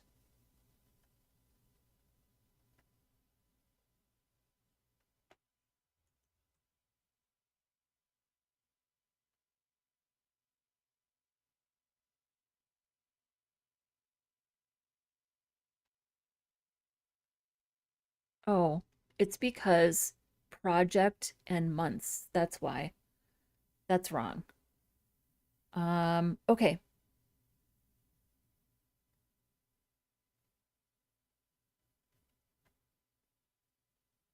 Because of this right here. Name, project, singular, months, name. Those are the API values. That's why.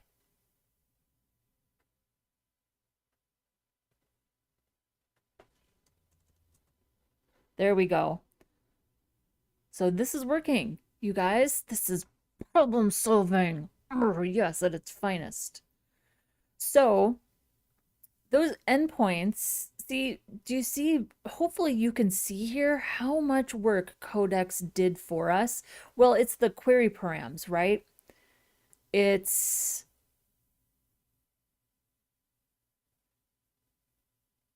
right here. The query params, new URL search params, the form data search form.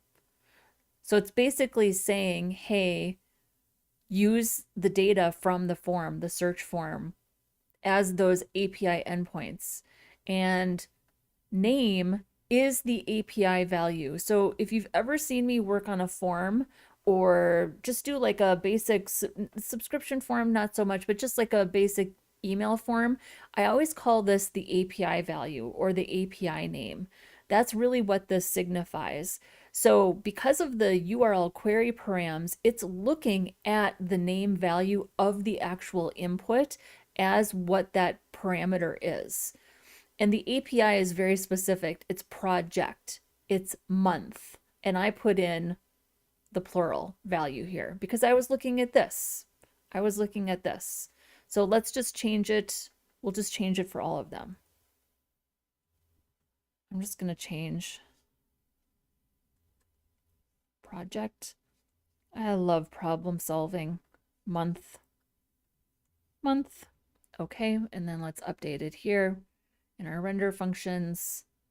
So it's singular and it's singular.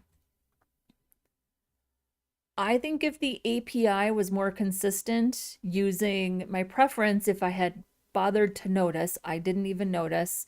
I think this should be item and value instead of, so this is item name and then this is item and value. I'm sure that somebody much smarter than me could do all of this in one function. Maybe we can do this in one function.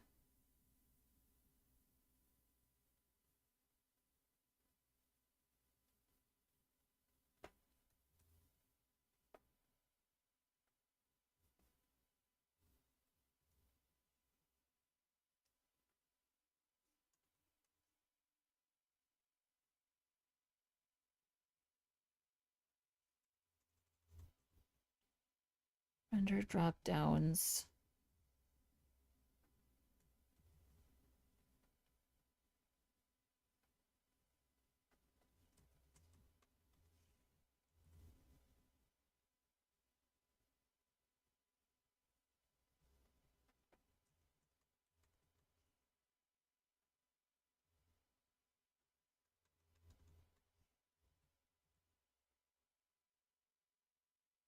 And then let's make sure that the first value is something like a disabled value, like choose something, choose a month. Can't we just do that in our HTML? Like make the first option value, no value, disabled.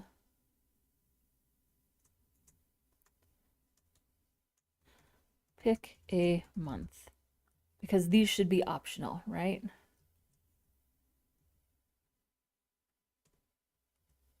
Pick a project.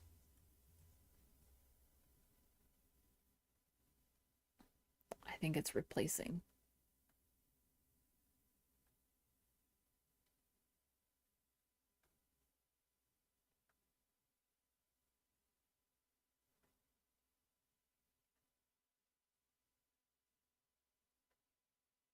No, it's not. It's there. Oh, selected. That's why.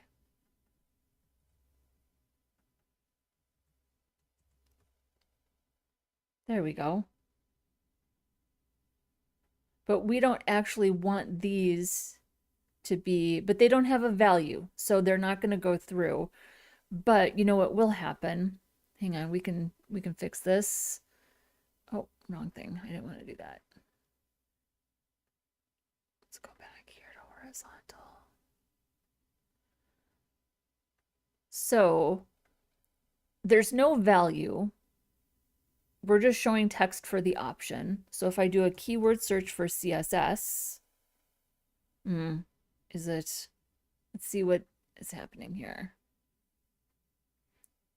So it's including, we have to make sure that project and month are excluded. It doesn't like that. So let's confirm that. So let's say we take out these and just leave them blank.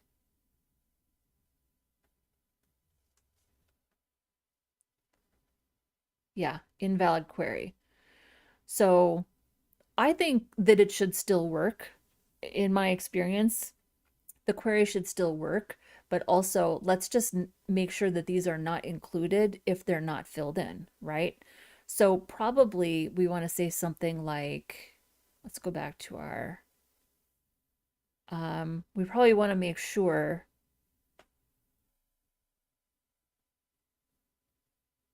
well, it doesn't have anything to do with the render.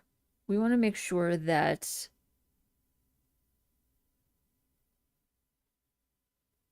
let me think about this for a second.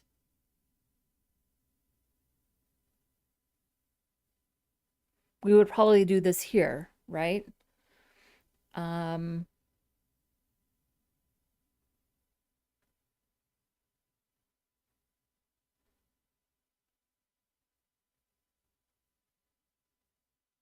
We would probably want to say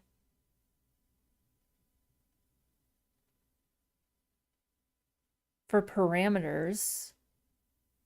So if the parameters are equal to whatever's happening inside the search form, then maybe we need to say something like let parameters, and then just make sure that we're excluding if those values aren't filled in, right? One moment, hold please.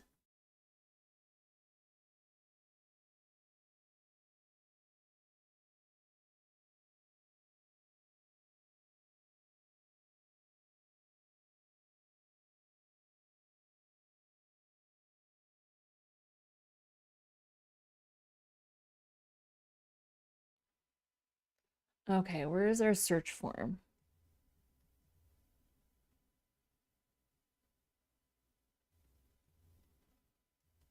So here's our search form. Add event listener, submit, handle search.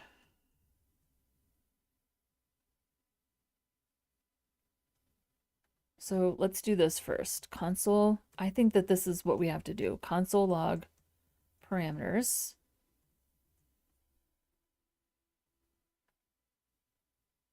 Let's take, is there another console log here?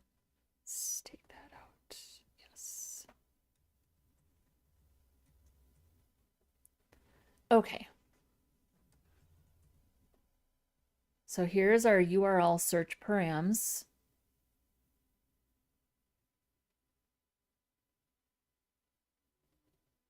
Okay, so there's the size. Can you just show me the values? Yeah, let's do values. Where are you?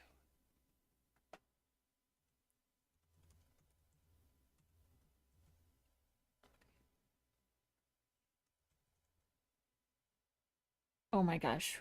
You can't just show me? Hang on. Don't tell me.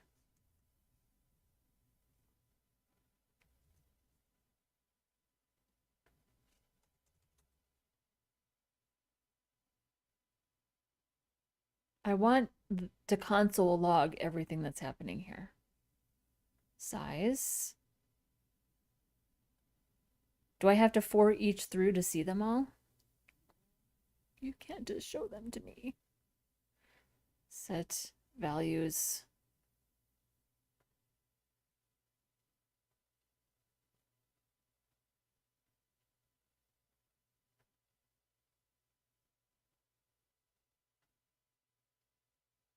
Okay. How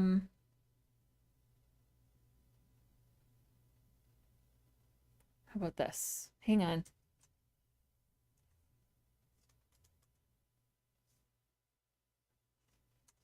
Maybe this is better.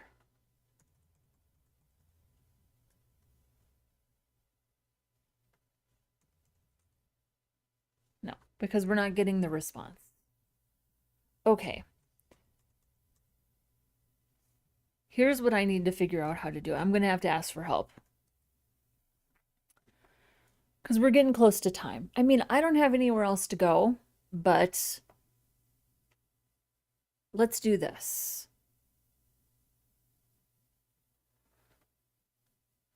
I'm going to ask ChatGPT, how do I, first of all, I want to see the parameters. Because this sort of says to me, I feel like I should be able to see those parameters, but I'm not sure what the...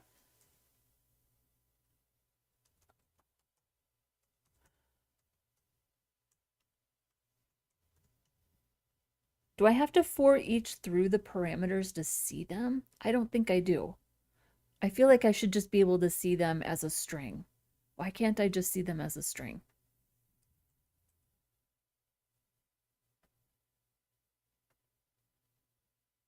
I feel like I should just be able to see the values. Values, arguments. Okay. I'm just going to ask, how can I see this as a string? Because I'm not sure.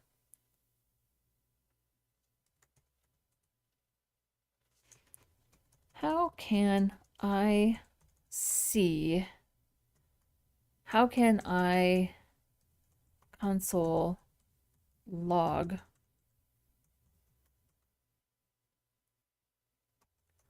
parameters?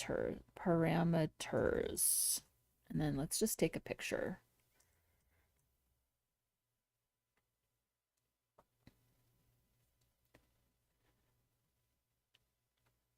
It's very good at reading images. Okay. I want to exclude parameter items if there's no value. But first, I want to see the parameters.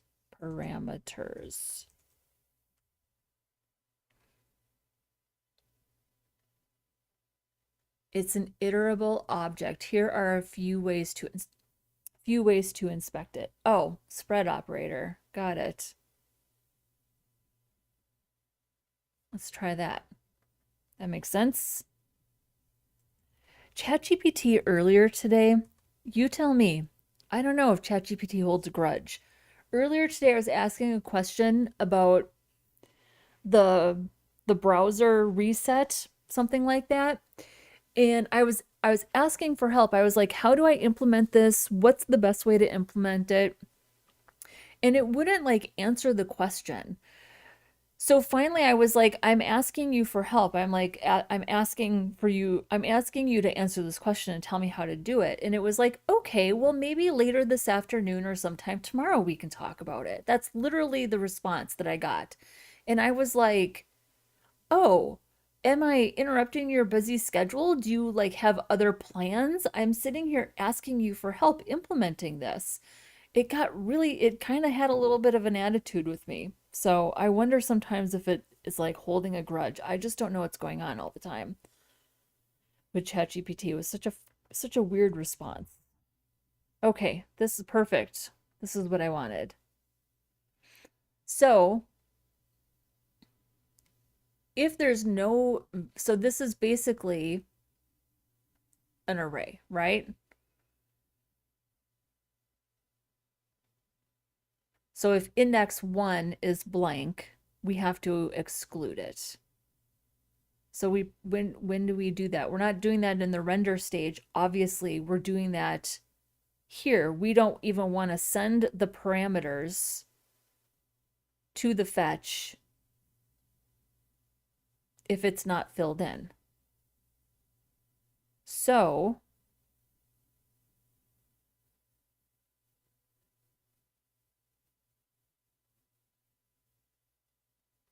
if I have to do this to see it,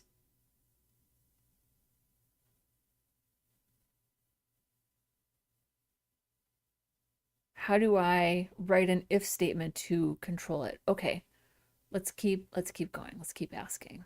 Okay. Convert it to an object. Okay. Option 3, see the, oh, actual query string. That's what I want. To string. Let's just do that.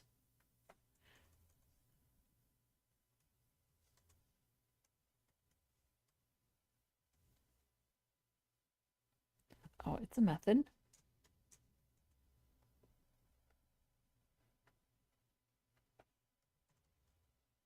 Perfect. That's what I want.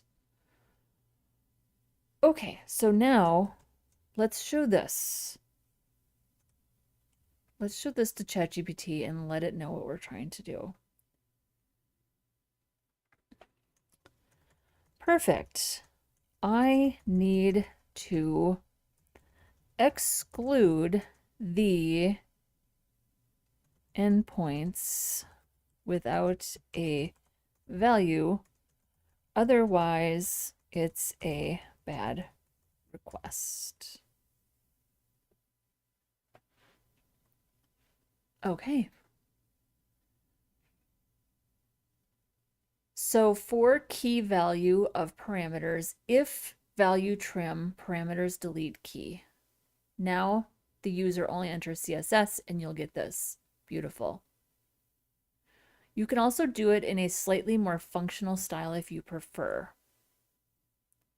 So just get the form data first. And then the parameters, spread operator, array, form data, filter. This. I kind of like this. I like this right here.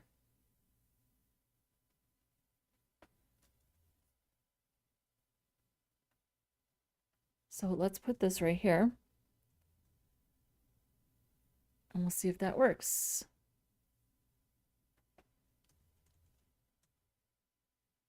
No. Hang on. Did I miss something?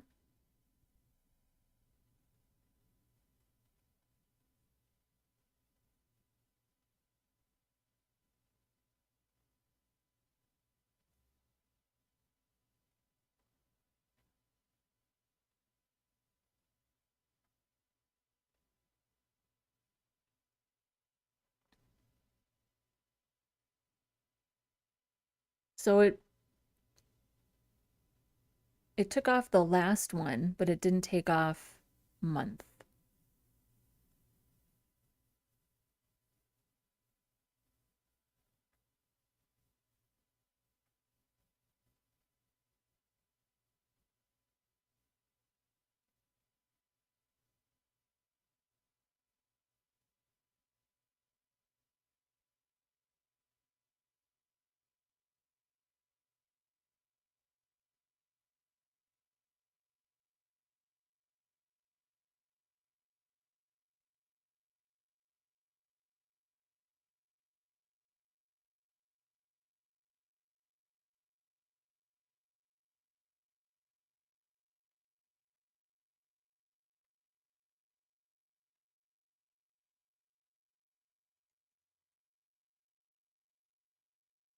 Yeah, it's not popping off this last one. I know that's not the right way to say it, but it's only taking off the last one. So wait, is there something else in there? Key value. We're trimming it. If there's no value, is there still something in there? Where's our months?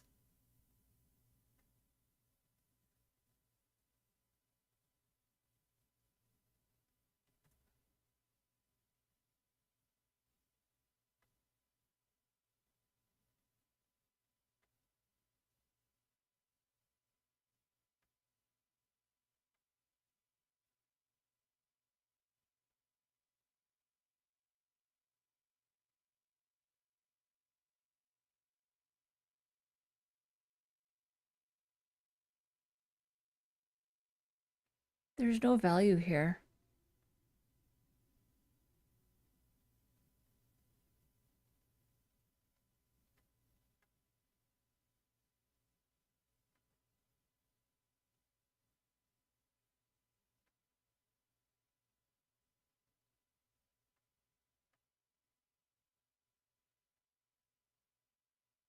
So it thinks there's still a value there for month.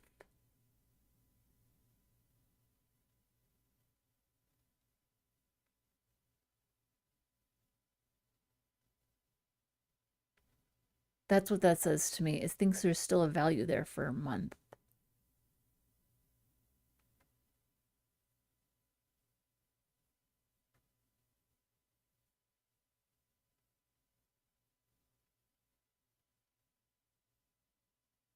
Well, this wouldn't matter, Angela, because the value is empty. So maybe, should I just do this? I don't know.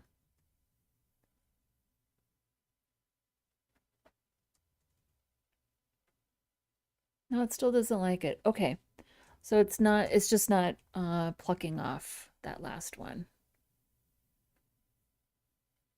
I don't know why.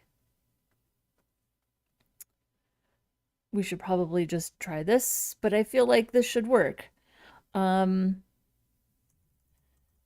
month parameter is not falling off. I'm using the first method.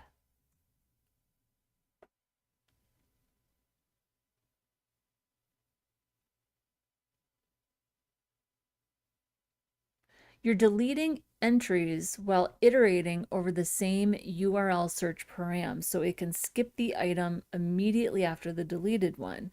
In your case, deleting project causes month to be skipped. Iterate over a copied array instead. Did I miss that? Okay.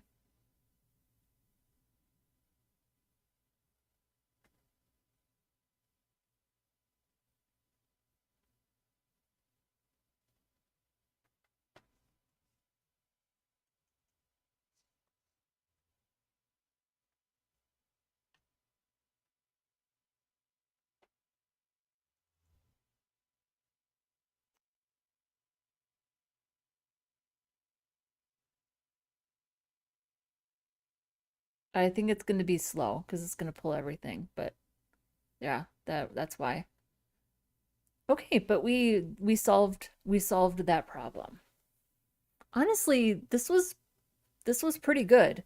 I mean, the code was already here, so all we had to do was add additional dropdowns. Now we can pick a project and narrow the results.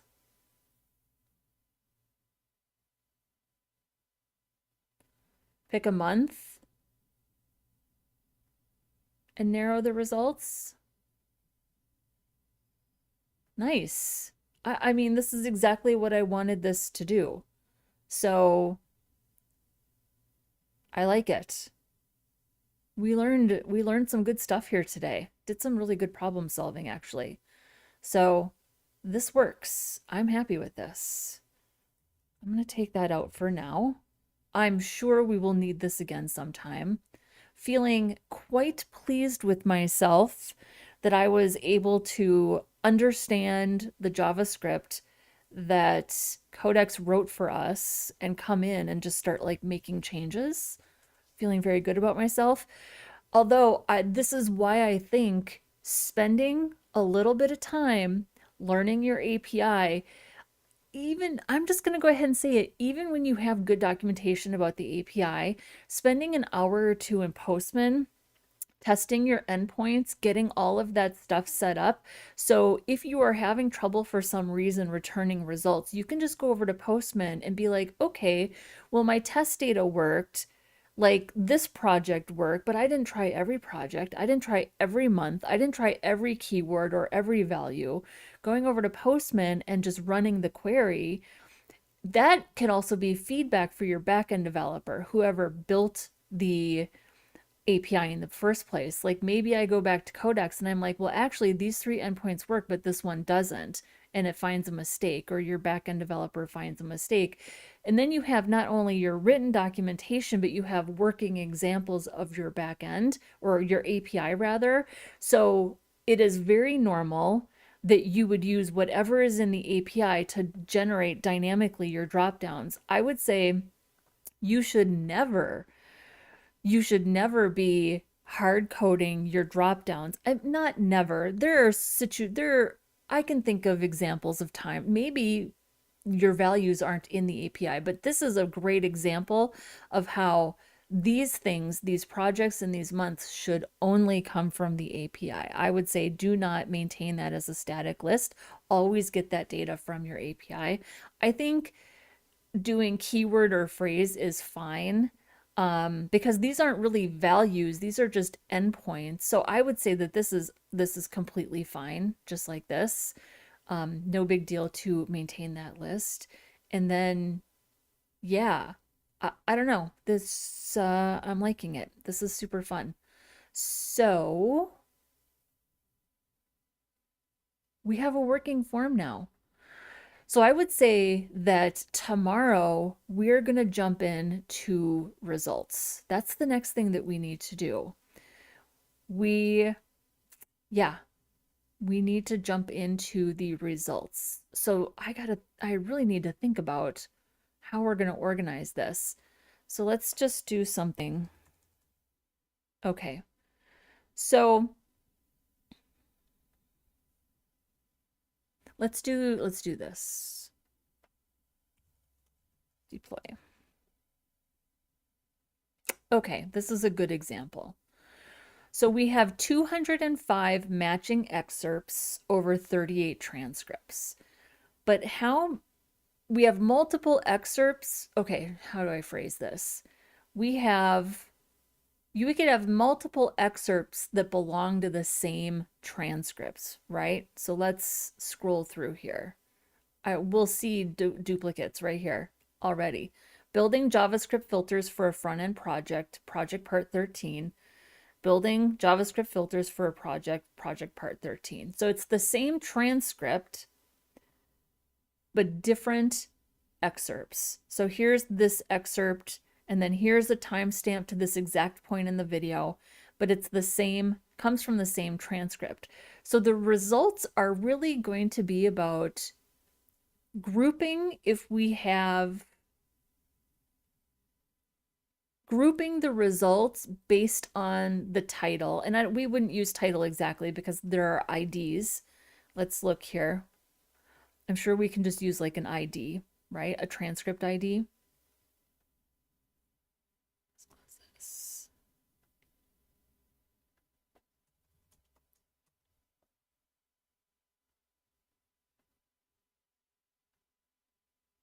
So here's our results. And we've got transcript IDs. So right here, transcript ID is 49. And then we've got, see, you can see here, transcript ID 49, transcript ID 49, 49. So if we're looking at results, and we have multiple transcript IDs.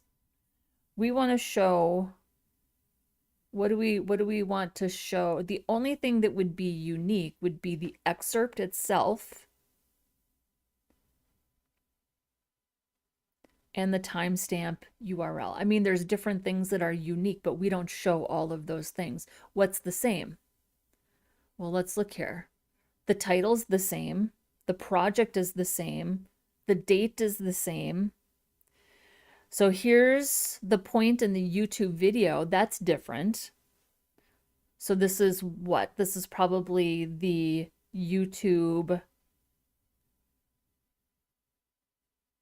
timestamp. Let's see here. Which one is this? Right here. 305.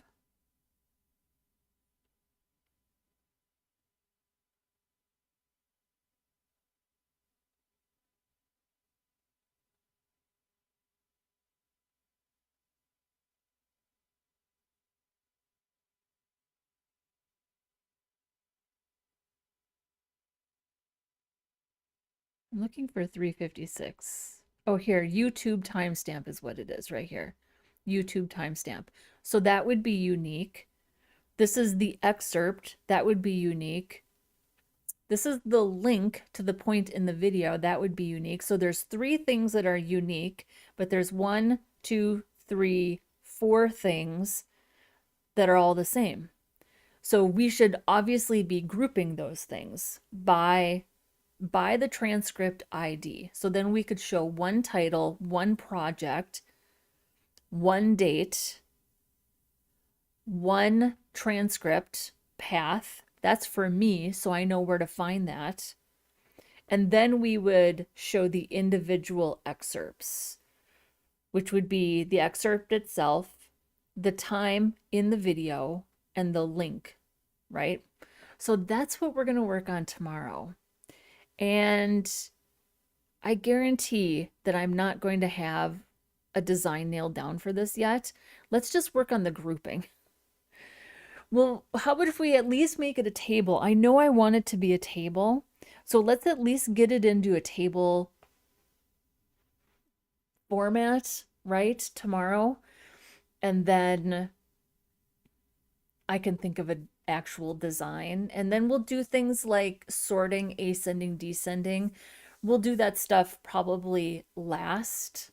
That's like UI stuff that I'm not worried about. Let's also make sure that when we click reset, we not only reset the form, so let's do this. CSS, pick a project, practice layouts, pick a month.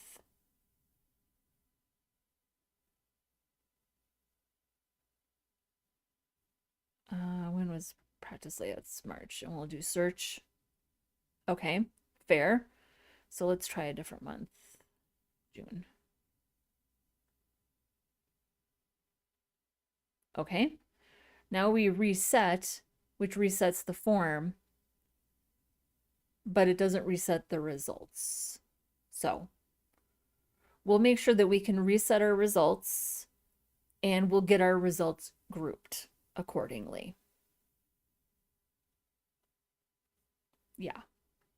And I'm not saying that this is going to continue to be the style either. I don't know how I feel about it. You know what? That's all stuff we can worry about later. That is the least of my worries. Let's just get everything functionally working. And guess what? Everything is functionally working. I'm thrilled with this. So, yeah, this is exciting. Okay, what do we think? What do we think, people? Are you as excited as I am? Okay, good. Quiet day in the chat today. That's okay. No problem. That's all right. They're not all bangers. I get it. Excellent problem solving today. I had so much fun. Do me a favor, if you haven't yet, would you be so kind as to like and subscribe? Helps the algorithm, helps get the video pushed out to more people who might be interested in this type of content. Subscribe if you're new here. I'm generally here on Saturdays and Sundays at around 10:30 a.m. Central Standard Time, but I often jump in during the week. I think this week we're going to do Wednesday and Thursday at noon. Friday, I don't think we'll do Friday. I think we're just going to do Tuesday, Wednesday, Thursday at noon this week, and then I'll be here over the weekend, Saturday and Sunday. I don't think that we're going to be spending that much more time on this. I think we are, let me see here. I think we are on the tail end here of being done with this. I think we're maybe, let's call it solidly at the halfway point. This feels like a solid halfway point, having the search form work as well as it does. Do I want to tell you, I did a little work on Jane Austen. Would you like to know about the Jane Austen project, which is going to be next? Why not? So let me pull this up here. I did start working on it. We are going to build another filter. I really wanted to make sure. So originally I was like, oh, this is too good to keep private. This was before I figured out that the database is not being tracked in the Git repository and that I could make the repository public.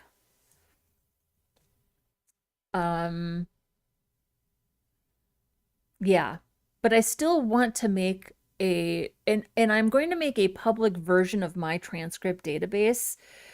Oh, Osley says 50% done means we only have about 120% left to do. See, Osley's got some experience with this. He knows. Listen, you still have to be optimistic, right? So I downloaded all of Jane Austen's books from Project Gutenberg, and then by we, I mean me and ChatGPT, we created a job for Codex to go through and start arranging this content. So let me just show you Pride and Prejudice first. That was the first one that I did. So first we had it run a report. And you know how like the excerpts or the time-stamped excerpts are really the meat, like the nitty-gritty of my database? It's going to be the sentences. I don't want to give too much away. I'll do a little, maybe like a more detailed requirements document to explain all my plans for this project. But where I use excerpts from my transcripts, we're going to use sentences for the Jane Austen database. So I needed it to go through and I got the plain text version of each book. So let's look at Pride and Prejudice right here. And Project Gutenberg always puts a lot of stuff before and after, but this is one big plain text document of this entire novel. So first we ran a report to count the chapters, count the number of sentences, and count the number of paragraphs, count the number of characters, and count the number of places. So I don't want it to be a database that's like analyzing themes, right? Story themes, things like that. I want it to be something very functional, like every place that this character is mentioned, or every paragraph or sentence where this plate, like Pemberley, is mentioned, something like that. So here's the job, and then let me show you the actual results. It's pretty cool. So here's the Pride and Prejudice metadata. So we've got a title, a slug, the Gutenberg ID, the chapter count, stuff like that. Here are all the characters. Elizabeth Bennet with an ID. And then aliases, every alias. Ambiguousness around the aliases. Fitzwilliam Darcy, Mr. Darcy, Jane Bennet, Charles Bingley, Mr. Bennet, Mrs. Bennet, all the characters. We had Codex go through and grab every character and every alias. Then I had Codex do the same thing for places, because the places are practically characters unto themselves. Longbourn, Netherfield Park, Meryton, Lucas Lodge, Pemberley, Rosings Park, Hunsford. Also aliases. Let's see here. I think there's more aliases.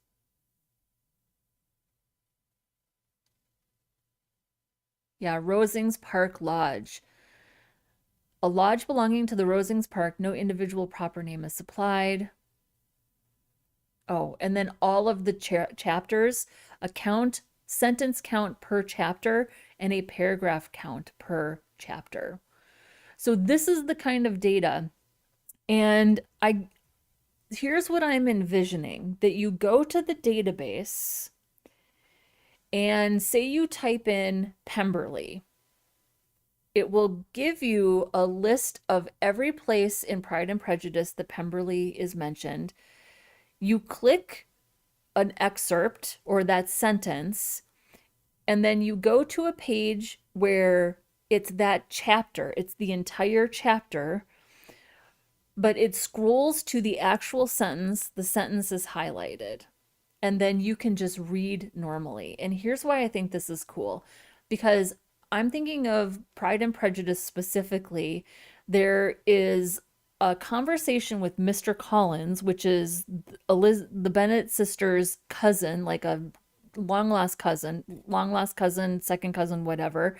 He comes for dinner, and there's this very absurd conversation, but it's so funny, and I can never find it in the book. Wouldn't it be cool if I could type in like keywords from that conversation that I know only exist in that sentence or that conversation, and then I could go right to that place in the book? And then we're also going to make it so once you go to that chapter, that sentence that you search for is highlighted, but also you can just keep reading. You can go forward and you can go backward. And then we can make themes, right? Like a theme switcher. We know how to do that. We've done that a couple of times. You could change your text. You could change your text size. You could change the background color. So it's going to be also like a little e-reader for the browser. I don't know. I think it's going to be a really fun idea. It's going to be a fun full stack app idea. So it was fun to download the books, to write the initial job, to have Codex go through and do all the analysis. I've had it do all the books so far. The next project is going to be building the database almost exactly like we built the transcript database, and then we'll start working on the front end. Then, okay, also, I've had a couple conversations with ChatGPT about how to deal with this API. So basically, the database is going to be, we're going to build an Express app, and then we will deploy the database alongside the Express app, and then we'll use Express to write our endpoints, to query the database and write our endpoints.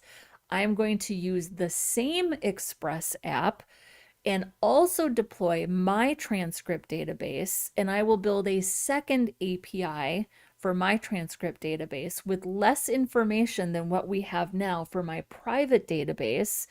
And then on my personal website, I am going to build a new version of my database for my personal website, which I think would be really cool.